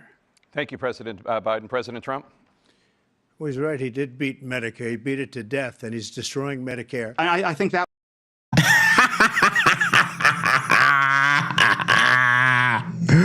Oh, Roland Martin, are you listening? Pork Choptimus Prime Rib Martin, you Sandwich Sultan, you and the rest of you Democrat bootlicking shields. And don't worry, I'm going to get on that idiot Van the Crime Man Jones and later on this week. I got something for him because, see, I got a strong message I'm going to send about that. But see, when you got an opponent that's as quick-witted as Trump is, okay, and you up here making all these types of incompetent babbling errors and stuff because this man's mind is gone, y'all knew better than to send this man into that debate. You knew better than that. Huh? And y'all really thought that he was going to, no matter what he told you, you really thought that he was going to last till November? Really? And see, here's the other thing. I got to laugh because, see, the funnier part about this, Kamala, a little old joker looking ass, because that's what she looked like, a little high yellow joker. She's in her right frame of mind, but she's worse than Biden with certain things. Yes, she is. I know you're like, she can't be. Watch. Why you think? Look, watch this. I'm going to show you something, right? Because y'all going to bust out laughing when I tell you this.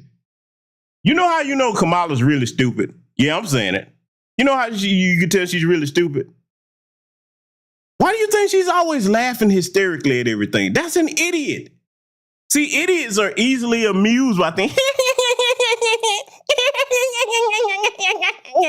Always laughing with her little leather shoe face looking ass. Because she really wasn't all of that when she was younger. I just don't see what the hubbub was, but hey, to each his own. She's always grinning about some shit. Huh? Y'all just go back. You know what? I need to put together that reel. Look, expect some ignorance to be premiered on the channel. You know what I'm saying? I might need to put that together all the time. She was just grinning like some kind of wild idiot, damn moron. Let me tell you something, man. You delusional Democrat shields, boy. You a different breed of kids, man. Because, see, these were the kids, boy, that, you know, when we were all kids, I'm going somewhere with this. Bear with me. When we were all kids, man, and were playing with toys, whatever, boys or girls, whichever you are listening to this, you know, hey, we all had our little stuff that we played, you know what I'm saying, with imaginary stuff, what have you. But see, there was two types of kids back then. You had the kids that had sense enough to say, okay, this is toys, this is fantasy stuff. Then you had the kids that were like, okay, you know what? I like Superman. I'm going to go put this towel on my neck and climb up to the top of the roof and jump off and fly. And then when you tried it, you busted your ass. See, some of us was actually smarter than that. We were like, hey, boy, okay, now this Superman stuff, this is cool and all, but we can't really fly. All I can do it if I put the towel on my neck. That's the kind of kids that was. It was two types. And see, here's the scary part. Some of the stupid ones that actually thought they could jump off the roof and fly with that towel around their neck, they grew up to become political representatives like Commandment. That's where I was going with that. Let's let it continue. Was one of the absolute low points for the president in last night's debate. He lost his train of thought. He had an exceptionally long pause. Biden couldn't get back to the road. He just failed to articulate the case for his own presidency. And it happened early in the debate when there's the largest viewership, and it's going to make history. It was a moment people will remember forever, as long as they remember these debates. Now, for all of Biden's weakness, I don't want to leave you with the impression that I gotta go here with this because y'all saw that graphic on the screen, right, where they asked the question. Because I told y'all I had no sympathy for this bastard. They asked the question, y'all, how far will Biden fall? Oh my God, no. I believe this little Asian dude was being petty with that shit. Look, I just saw it, family. I know y'all saw it too. Anyway, I'm gonna let it go here. Let's get back to it. Trump only showed strength. I think he just showed that he is going to double and triple down on the same sort of rhetorical strategies that he's been using since he got into politics. Ignore the question, hit his talking points over and over again. If you're confronted with an inconvenient fact, just lie or make something up.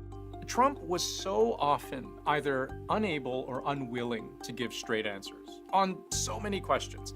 On the Israel-Hamas war, he ranted about NATO. On climate change, he talked about policing. On the January 6th insurrection, he talked about everything but. What do you say to voters who believe that you violated that oath through your actions and inaction on January 6th and worry that you'll do it again? Well, I don't think too many believe that. And let me tell you about January 6th. On January 6th, we had a great border. On January 6th, we were energy independent. On January 6th, we had the lowest taxes ever. On January 6th, we were respected all over the world. And I also... Now, see, let me take the time to point something out because, the little Asian dude here seems to be confused because he was talking about how Trump was avoiding that question. First of all, that's politically savvy because, see, the comeback that Trump gave, he addressed it briefly and said, I don't believe everybody believes that. And which is true. Most folks don't believe that over there in his community, even though we all saw that insurrection. Here's the thing. Trump was like, yeah, it was an insurrection that took place, but he started laying out a whole bunch of facts regarding the economic situation, which is what most people care about. Young black people, listen to me. I'm telling you right now, whether you like Trump or not, you can always learn something from your enemies, okay? Or people that you dislike, rather. That's showing you how when somebody tries to hit you with something, they think they got you with something. When you're well-versed on what facts are and you come back with that, you shift the conversation back in your favor with facts. Don't lie, just tell the truth. See, that's the part that the little Asian dude missed. And basically, bottom line, more Americans care about what's going on with their economic situation than any of that. They're like, okay, yeah, it happened. Hey, that doesn't need to happen again. But right now, that's in the past. We're talking about what we're going through now, okay? That's the part that he missed there. But that's okay, though, because they all get the point when come November here. Let's let it continue. I don't want to leave you with the impression that Biden could do no right. It was a 90-minute debate. Biden did have powerful moments. He's the only president other than Herbert Hoover who's lost more jobs than he had when he began. Every single thing he said is a lie. Every single one. Never heard so much malarkey in my whole life. Never heard so much foolishness. The only person on this stage is a convicted felon is the man I'm looking at right now. Well, what are you talking about? See, this goes to show you how people that are enamored with Biden somewhat have this warped view of reality. Nothing about this calling Trump a bunch of names is strong. No, it's not. That's ad hominem attacks. And by the way, he ain't gonna show the part where Trump was like, you talk about hemophilia, like, yeah, your son is one now too. Oh man, this debate was hilarious. But see, here's the thing, man, this isn't strength because regardless of what job was lost under Trump, you're the president now. The economy is jacked up now on your watch, Jim Crow Joe Biden. Thank goodness it won't be that much of a longer of your watch. We're going to be done with that. Okay, we're going to wrap you on up and smoke on that Biden pack. Okay, even those of us that don't smoke, we're going to roll up that Biden pack. We're going to get you up out of here, player. But see, all of this stuff talking about he looks strong, where? I didn't see that. I don't know which debate he was watching. Because not only does he not look strong in the debate, you look weak on the world stage. Literally and figuratively, he looks weak. And I'm going to say this directly to white America. You better make sure that this never happens again. Because, see, I'm going to be honest with you. Let me go ahead and further say it. Donald Trump should be the last old president, okay? He should. If you're not at least 40, okay, 50 at something at the most, all this trying to put these old ass white men up in office, no, man. No. Their thinking and thought process is outdated, and you need to start bringing the younger people up into power. See, I've said it before. The government, and I'm speaking about both political parties, the Democrats and the Republicans, the government is not supposed to be a retirement home for old politicians. You're just going to stay in office until you die, like some of them. Yes, I'm aware of the passing of Sheila Jackson Lee. I won't mock the dead, but I'm going to say this. I have about as much sympathy for you as you have for my people. I'll leave that there. But see, this whole thing where you're just going to keep putting old white, how you going to innovate a country and bring it into the future if the only thing that you want in power is old? No, it's time for the young people to come up and take the reins of power, okay? And bring society up across the board into the present state where it is, because a lot has changed. See, these people that's in Biden and Trump's age bracket, they're living in a different time, man. I will give Trump some credit on certain things. He's a little bit more aware about modern society and the way things are now. But even so, he still shouldn't be. He should be the last old president, okay? That's just my conjecture on that. Y'all tell me what you think. Let's let it continue. You have the morals of an alley cat. But most people, when they watch debates, I don't know if it's so much about who scores the most points. It might be more about who gives up the most points, especially in a race where the candidates are neck and neck in the polls, where both are so passionately disliked by so many people, and where each candidate's competence, their fitness to be president, was on trial. Okay, well, the thing about Biden is that he's changed. And the thing about Trump is that he hasn't changed. And here's what I mean by both. Biden was incapable of articulating a case for himself. He struggled to connect basic facts together, struggled to make the elevator pitch for his presidency, which you'd think would be a relatively simple thing for an experienced politician to do. He continually lost his train of thought, mumbling, bumbling, stumbling, fumbling, dazed and confused. He did nothing to disabuse, I think, the country of the notion that he is very old and was lost frequently. Trump, meanwhile, made wild claims. He lied. He exaggerated. He refused to say he'll accept the election result. In any normal time, under any normal circumstances, that would. Nah, I ain't gonna let him do the Cheeto like that now. I'm not a Cheeto worshiper or what have you, but I ain't gonna let him get away with that. If you watch that debate, and it's up here on the channel, Trump said that if the results are square, he'll accept it. That's what he said. They try to act like he didn't acknowledge that at all. See, that's what I don't respect about the political left. They just sit there and just make up things. They lie by omission. Let me talk to young black America, okay? You want to be a young black man or black woman that gets respect, don't lie by omission. Don't do that. Even if you have a grievance with somebody, don't make up lies on the person. Because that's out there for the world to go back and see what Trump said in response to that. But he just act like the man just didn't acknowledge that at all. See, that's exactly why the Democrat Party is in the situation that they're in now. Let's let it continue. Be the story today, but it's not the reaction people are having. Right now, Democrats are torn. Did Biden just have a bad night, or is he a bad candidate? Did he lose the debate, or has he lost his base? I'm not going to spend all I'll tell you what he's lost. He's lost his mind. night with you talking about the last 90 minutes when I've been watching the last 3.5 years of performance. You don't turn your back because of one performance. What kind of party does that? His job was to calm his party, to make them feel that, yes, I can do this. I have 4 more years in me. He did not do that. he did the opposite of that. I should say, it's not a given that any of this will be the deciding factor come election night. I mean, that's still more than 4 months away. And most Americans don't watch debates, but many swing voters do. I love that guy. That's a good man. He loves his country. Old Van Crime Man Jones. Oh boy, wait till I get on him later on this week. He's doing the best that he can, but he had a test to meet tonight to restore confidence of the country and of the base, and he failed to do that. And I think there's a lot of people who are going to want to see him consider taking a different course now. Biden is not going anywhere if Biden doesn't want to go there. This is somebody who has been running for president off and on since 1983. And I don't know that he would be willing to walk away from the presidency after one term. One thing watching American politics the last few years has taught me is to never declare anything impossible, because anything can happen. And if Democrats do decide to pressure their leader to step down in favor of someone who will give them more of a fighting chance against Donald Trump, time is running out. And their greatest concern, that even when Biden wasn't stumbling, he was ineffective. And that Trump, by comparison, has never looked stronger. Well, I got news for you, little buddy. Time isn't running out. Time is up. Oh, yes, it is. Time is up for Jim Crow Joe Biden and the Democrats. And Democrats, I'm going to say it again, you have yourself to blame for this because, see, you ignored my people that were supporting you for decades and decades, and just, hey, well, maybe they'll get us next time. Maybe they'll get us next time. You know what I'm saying? See, you did this to yourself.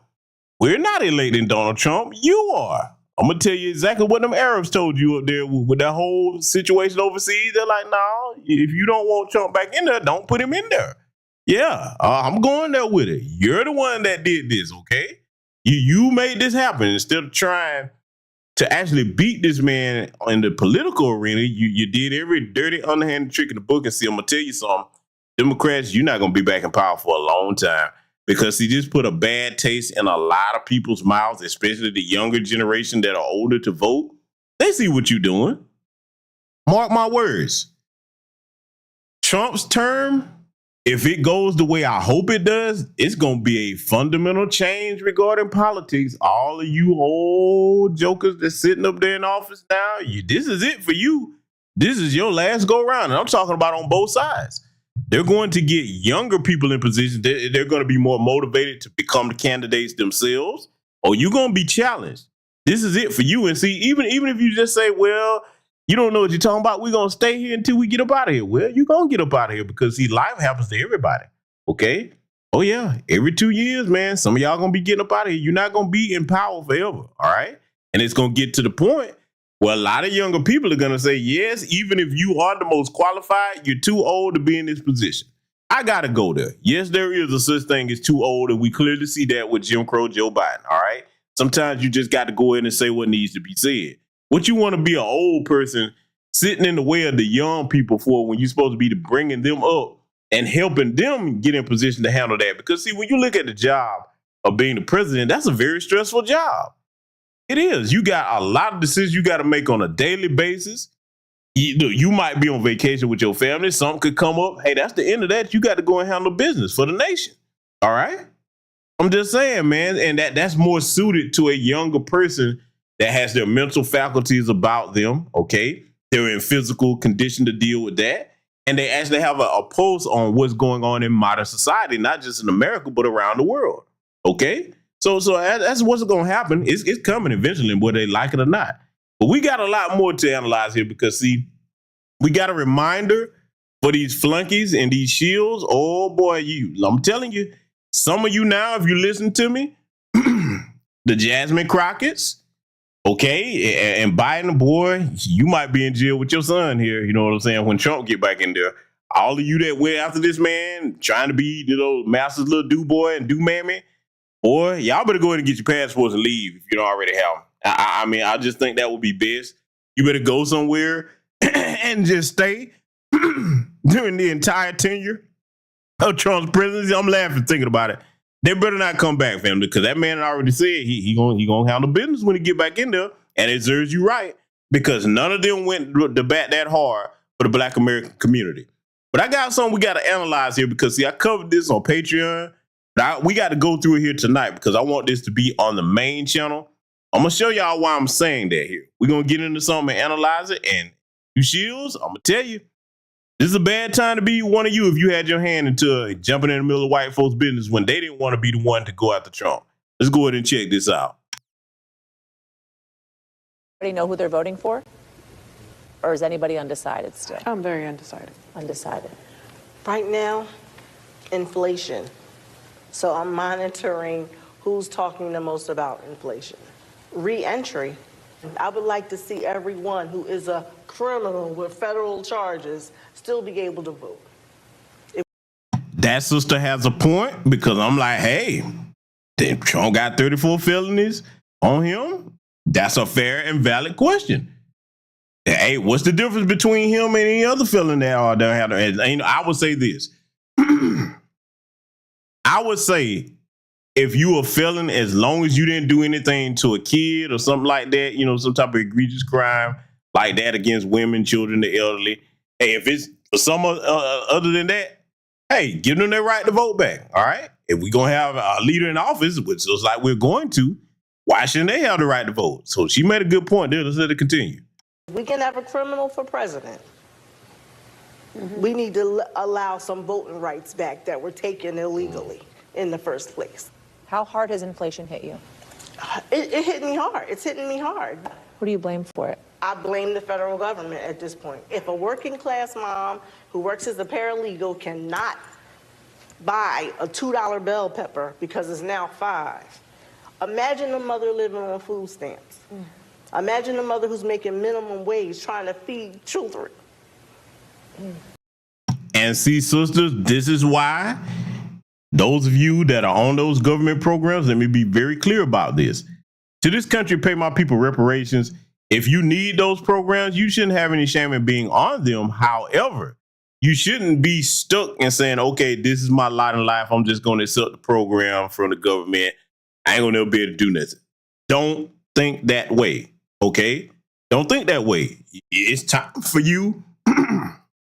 It's time for you to utilize whatever skill set that you have and become business owners and entrepreneurs. You have it in you to do legally, okay? Because look, that's the thing. I want to make sure I say that legally. Because see, reason why I'm saying that, them little hustles that some people have going on that's on them programs, if you're doing stuff that's against the law, that's going to work against you and your household, especially if you got kids, okay? Everybody has a talent or a skill set that they can monetize if they choose to, okay? And if you're the type of person that don't think you have any, my question to you is, who taught you to think that way? Who taught you to think that way? Because see, what this sister's saying here, let me tell you something, Kamami, while you was in office, you didn't speak up, even if you're going to leave black men out the equation, which we're a whole community, black men and black women. But I'm going to show you something. Kamami, this sister right here, you think she going to go out there and support you? What you do specifically for black women in the area of business and entrepreneurship? What did you do? Like a sister said earlier in the chat room, you've been the most non-visible vice president we've ever seen. Kamami be ducked off, boy, and when they do put up in front of somewhere, she make a blithering fool out of herself. Oh yeah, let's let it continue. They're killing us without killing us. If you understand that. They're killing us without telling us they're killing us. They're hurting people in ways that they can't help themselves. And see, sisters, this is exactly why you must be on code and sit down with brothers that have some intelligence and discuss what we're going to do to make sure that they can't eliminate us like that. Because see, for the longest time, a lot of us, black men and black women that understand how the Democrats operate, we've been saying that. They're killing us without killing us. It's a soft genocide. What you think gentrification is? What you think disinflation is? Because they know who this is going to hurt the most, the people that are at the socioeconomic bottom. So this is why it's very irresponsible and unintelligent to run and go vote blue no matter who. How you going to, that's just like, see, watch this, right? I'm going to say something in a rare moment here and not ridicule the female bisexuals. A lot of you, well, I hope most of you, okay, A lot of you should have sense enough to know that you were in a physically abusive relationship. If you keep going back to that person, that could end up killing you. It's the same thing with the Democrat Party. You keep running back to them over and over and over and over again, only to be abused and neglected. Now, a person that cares about their life and has any type of sense of self-preservation, they're not going to keep doing that over and over. I'm just trying to give it to them in a way that it makes sense, because I know they're mad at this broadcast tonight, but it is what it is. Let's let it continue. It's either feed my child or how about feed my children and I don't, but I have to go work. Who feels as if black voters are taken for granted, i.e. they make you promises and they don't deliver? What do you care about most right now? What are they going to do for my people that lives in the community where I am from? The gun violence is second in my mind, but it's what can they do for us? How can they help? How can they go into a home and help that family to save their children? We need the funding. We want the help. But in my opinion, it starts at home. It starts at home. Jaleel, what about you? What is most important to you right now? Economics, education, reentry, reform. Reentry to the criminal justice system. Exactly. I am so proud of my people that are talking like these brothers and sisters right here, because this is what we were trying to get to. See, let me tell you something. Better late than never, but I have to give a big salute and much praise to our living icon, Dr. Claude Anderson, that has spent the better part of his life, over 40 plus years, trying to get us to get to this point in Black America. I'm so proud of my people for this, because see, that elder is still with us, and Lord knows he's been trying to preach that message to our people. Don't put everybody else ahead of yourself and you be the one holding the empty bag while everybody else is running around in prosperity off of your hard work and effort, okay? Man, but like I said, this is a beautiful time to be alive. Let's let it continue. We need to save ourselves. That's right. If we're looking for somebody to save us, it's not going to happen. If you look at Philadelphia and you took the most impoverished areas in Philadelphia, and then you took the crime rate where the most crime is happening in Philadelphia, and you laid it right there, it would almost match up perfectly. Mm-hmm. So if you're seeing that much of a correlation between poverty and crime, you have to address that on some level. If we invest in our schools, invest in our youth, we will see some changes there. The way I would articulate it is quality of life issues. How we live our everyday lives, right? So if that's jobs, if that's housing, if that's gun violence, if that's education, like everything that makes our lives good, that's what I vote for in mind. Who votes with guns in mind on a federal level? When you cast your ballot at a presidential election for senators, for members of Congress, Now, when you say guns in mind, mine is gun control, issues surrounding guns, background checks, all of you do. Yes. I mean, that's us voting with us in mind.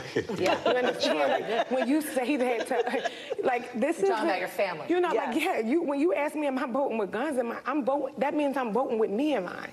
Because I could very much be a victim of gun violence. You got to keep talking about it, keep talking about it. You have to consistently let people know this is not normal. It doesn't seem like people are angry enough to say no more, no more. And we're going to keep talking about it. I checked in with these voters after the attempted assassination of the former president this past week, and they told me while it has not changed their positions on who they're going to vote for, they're still undecided. It does reiterate that guns are a major problem in this country. It's why people need to vote with gun control measures in mind. We're going to have much more of that conversation and our deep dive into gun violence in their community and what it's facing in the upcoming weeks. You don't want to miss that.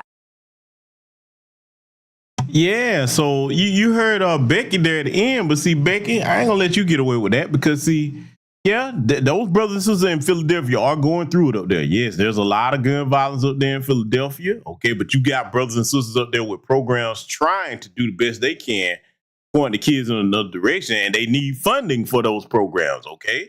They need funding for those programs. Shout out to my good brother George Macon and his Urban Nerds Worldwide program, okay? He needs funding for that program. Okay, instead of sending all the money over to Ukraine, give that money to my brother and others that in the community that's trying to do something about that. But see, let me get on Becky for a minute. Because Becky, while you talking about gun violence and all that, see, this is one thing that I hate when either side, well, basically Democrats, because Republicans don't really do it. But I can't stand when any of them folks, by the Alabama's, start talking about gun reform and gun violence. Let me tell you something. Your problem in America, the person that tried to kill Donald Trump, the main culprit that's most of your mass shootings is the white male mass shooter. That's what you're not talking about. That's the issue more than a gun whatsoever. Guns don't just hop up and kill people. There's people using the guns to do it. And you won't focus on what the main problem is in your community. See, that's what I do. When they start talking that gun control crap, I'm like, no. Let's look at who's committing most of the gun violence, especially in your community. Pookie and Ray Ray, for all the stuff they do, they ain't running around shooting up schools and churches. That's little Dylan and Connor. That's what they got going on there, huh? Little Thomas Crooks that you raising. See, Larry Elder, this is where we need you to go talk to the white community about the fatherlessness in the white community. Look what they're raising, Larry. Huh? Yeah. Oh, I bet he ain't gonna do that. But see, you Democrat shields are done. Oh, you are so done, because I got one more thing I got to drop on y'all here tonight. I know we've been on a hell of a roller coaster ride over here with what I've been dropping on you, but I said I was going to do this broadcast in a way where the shields are not going to be able to argue. Like I said earlier, you flunkies that are doing these white folks' dirty work, you better pay close attention to what we're about to review next. So I want to look at this. It's a group of 27 Texas lawmakers and candidates for office who wrote a letter calling for one state Democrat, Jasmine Crockett, to resign. They say it's because she co-sponsored a bill in April that would have removed Trump's Secret Service protective detail. And that bill was introduced with veteran Democrat, or by, Benny Thompson, who yesterday was defending the bill. He said in a statement, "My bill would not have affected the Secret Service's presence during this tragic event." Look at him, family. Him and old Jasmine Crockett bullshit. Sitting up there, like I said, Jasmine Crockett, this clown that you're looking at right here on the screen, okay, Benny Thompson, Judge Tanya Chutkin, Letitia James, okay, Fannie the Miami Willis, all right, Alvin the Chipmunk Bragg. Oh, boy, y'all better get your passports. You better get them. Oh, you better get them, because, see, let me tell you something. It's one thing for them to go after Trump with them bogus charges that they try to put on this man. But when you did this in April, and then there's an attempt on his life later on, and then this hearing, just wait till I cover parts of that hearing. Bottom line is, it's a bad look for Negroes and Negresses to be involved in that, because them folks, they ain't gonna go after their people first. They're coming after you. This is a dangerous time for them. They don't realize that. See, and it's a damn shame, because, see, like I said, anytime they're trying to put you in a position to do something that white people don't want to do, most black folks got sense enough to say, whoa, wait a minute, you ain't never wanted my black ass over here in this position before. Why now? Oh, but not these jokers. Oh, they're so much smarter and better than the rest of us, especially the Boulay. Oh, they're special. That's why white mommy and white daddy chose me. And now you're taking a fall for them. And don't look to the black community to save you, because you weren't thinking about us. You was thinking about yourself. That's exactly what your greed gets you. Let's let it continue. The bill aims to automatically bar Secret Service protection to anyone sentenced to prison for a federal or state felony conviction. Well, that's why that bill slid in, because it was right around the time of the 34 convictions against Donald Trump. Not only would it have affected that, it affected him. It would have affected him. It was aimed at him. Benny Thompson was also. Now you see the way they're framing this? Because, see, the truth is going to come out. But, see, you got to look at it. Okay. You proposing a bill, the little flunkies, to take his Secret Service security away, and then that assassination attempt happened. Don't you understand that right now, most people in this country are saying, yeah, this does look like an inside job, and then add to it this latest hearing on Capitol Hill that they had with that Kimberly Cheadle sitting up there, the head of the Secret Service, ducking and dodging and deflecting from all them questions. And see, that's another thing, man. Like I said, that hearing was a waste of time, because they don't have the power to punish her. Only Biden can fire her. That needs to change as well across the board on many positions. Look, we need a country where those of us that put these people in office, we're going to have to rearrange some things in this country. Be like, hey, listen, if you don't do what the people are telling you to do, then you can go too. You're not just waiting on one person to let you stay there forever, because Because see, think about it. They can't punish her, so she was basically like, I'm just going to play in your faces. Don't worry. We're going to cover that later this week. But see, Jasmine Crocker bullshit, let me tell you something. You and your fellow cronies, man, y'all in danger, man. You are. You in danger now before Trump get back in there because, see, his base, there are fanatics on the right, too. Who's to say that the next time something happened, the Secret Service decide to just let you go ahead and, you can fill in the blanks. You know where I'm going with this. Like I say, man, cooning does not come with a retirement plan and it's never worth it. Be smarter than that. Let's let it continue. So the chair of the Jan 6 committee, I'll just point out, but I wonder if they feel the same way about Hunter Biden and pulling his Secret Service detail away, as he's a convicted felon. So we didn't see any push there. Look, this was partisan politics. Well, he still has that protection. Of course he does. Yeah. Of course he does. This was partisan politics at its worst. At a minimum, they should publicly apologize. They should call President Trump and apologize. I think we should put censure on the table personally for these members. These are people's lives on the line, and the detail should be commensurate with the threat. As members of Congress, if we have our lives threatened, we can go get additional security. But this is part of the vitriol and the demonization of President Trump personally and his MAGA supporters that came directly from President Biden's mouth all the way through the Democrat Party. And clearly one 20-year-old was so convinced that he tried to kill him. I want to just ask my team if they can pop up real quickly. I'm sure you've seen some of that video that shows that there was a gunman on the roof. Yeah. I mean, and you're seeing it all over social media. We've got a little bit to show. I want to get your take on that because it appears to show that there were several minutes before shots were fired that this whole thing could have been foiled. It's on the screen now.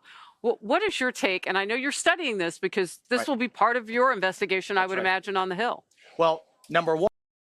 By the way, for those of you that would like more detail into why this definitely looks like it was an inside job, if you're over there on my Patreon, y'all caught the broadcast that I did showing you exactly the type of training that the Secret Service goes through, what the FBI goes through, their budgets, all of that. That broadcast is over on Patreon for those of you that are not aware of it, okay? You can get a lot more detail over there that I would have been hard for me to really put up on YouTube proper here like that. But that broadcast is over there, and see, by the time you check that out, compare to those that other people are saying, what I've got on my channel here, the public broadcast, it's just a bad look all the way around to have tried to introduce a bill in April to take this man's Secret Service security away. Like I said, man, these book dancing buffoons, they think they're the smartest tool in the room, smartest knife in the drawer, but they the dullest tool in the box. And don't come running over here looking for us to save you. I want y'all to listen to this, man, because it's old history now. I want you to listen to the way they're looking at it because, see, one thing about it, y'all know Fox News caters to the political right. This is the mindset of the average white American right now regarding what happened to Donald Trump. And they looking at all these little goofy black faces that they put up there to do master's dirty work. Oh, boy, they on their own. We ain't got nothing to do with it. They better not come run over here for us to save them. Let it continue. What happens, the core security detail is supplemented by local Secret Service field offices, Pittsburgh, Philadelphia, what have you. I want to know how Vice President Harris being in Philadelphia near the same time affected resources, but also were supplemental resources requested? Were they denied, like these agents were telling me, and therefore made them reliant on local law enforcement? You had one cop standing on that roof, and the sniper couldn't get up there. And then I could tell you as a Green Beret, he was in what they call dead space as he was coming up that sloped roof.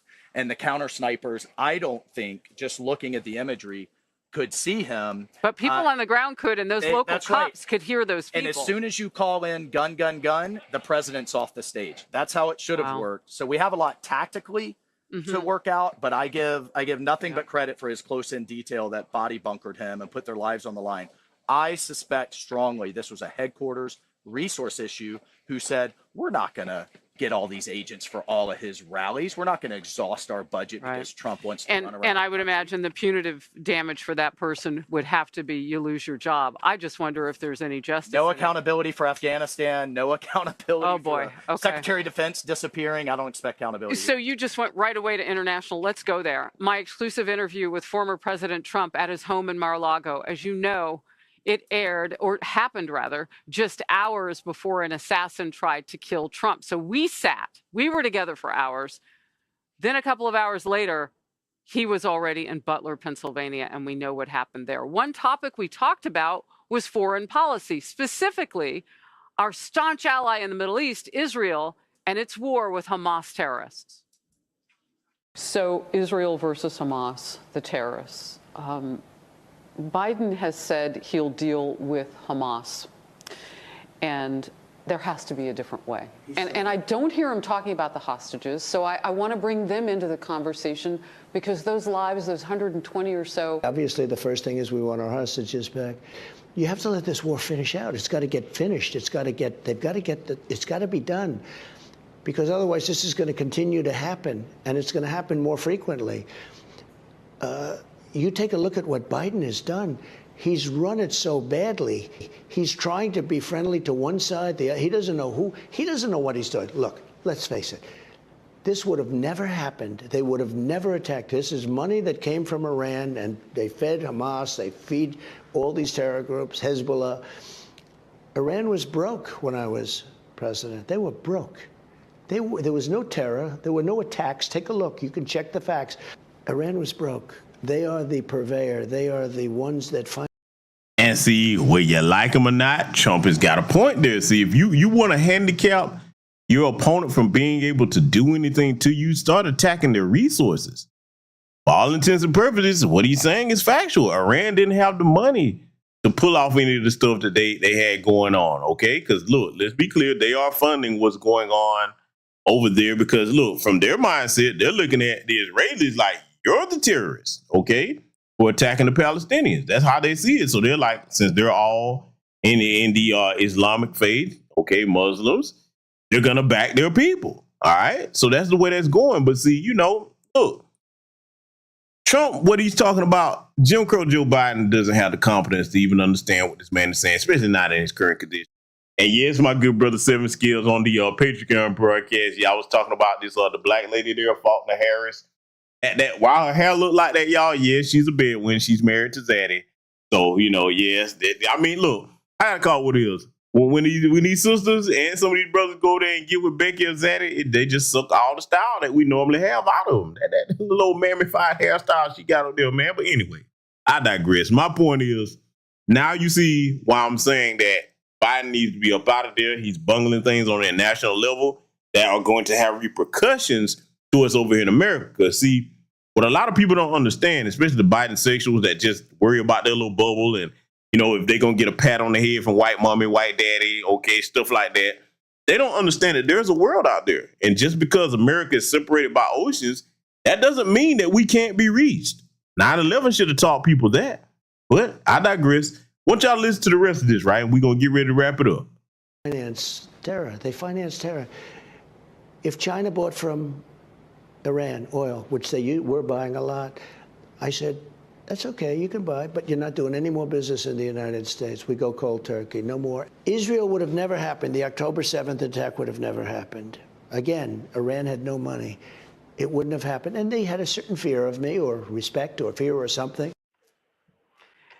That interview, by the way, was over an hour long. So you'll begin to see more and more of it. And so we move into foreign policy. The president and I covered so many topics. You were nodding at certain points there. What's on your mind?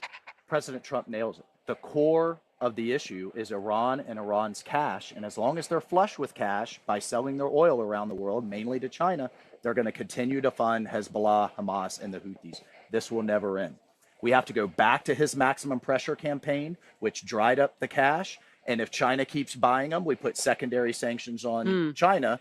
And I guarantee you they'll stop buying Iranian oil. It is all about Iran. But Biden is obsessed with humanitarian aid into Gaza because of his progressive left. He's treating a symptom, not the core disease. And President Trump absolutely knows what worked, what would have prevented this attack, and what we have to go back to. Well, and what President Trump said to me was, while you're putting that pressure on Iran, it gives time for Israel to go ahead and finish the job on Hamas, which he told, and viewers got to see that portion of the interview yesterday.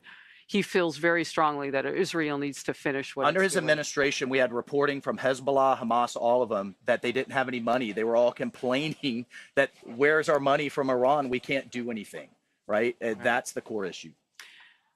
Representative Michael Walsh, you bring so much. Thank you. I appreciate your time. Good to see you. Yep, and there you have it, family. Let me tell you something. You bootlicking Democrat shields that are jumping over there in the middle of mass and them business, you're on your own when they turn on you, because it's going to happen. And mark my words, it's going to happen. They're going to turn on you.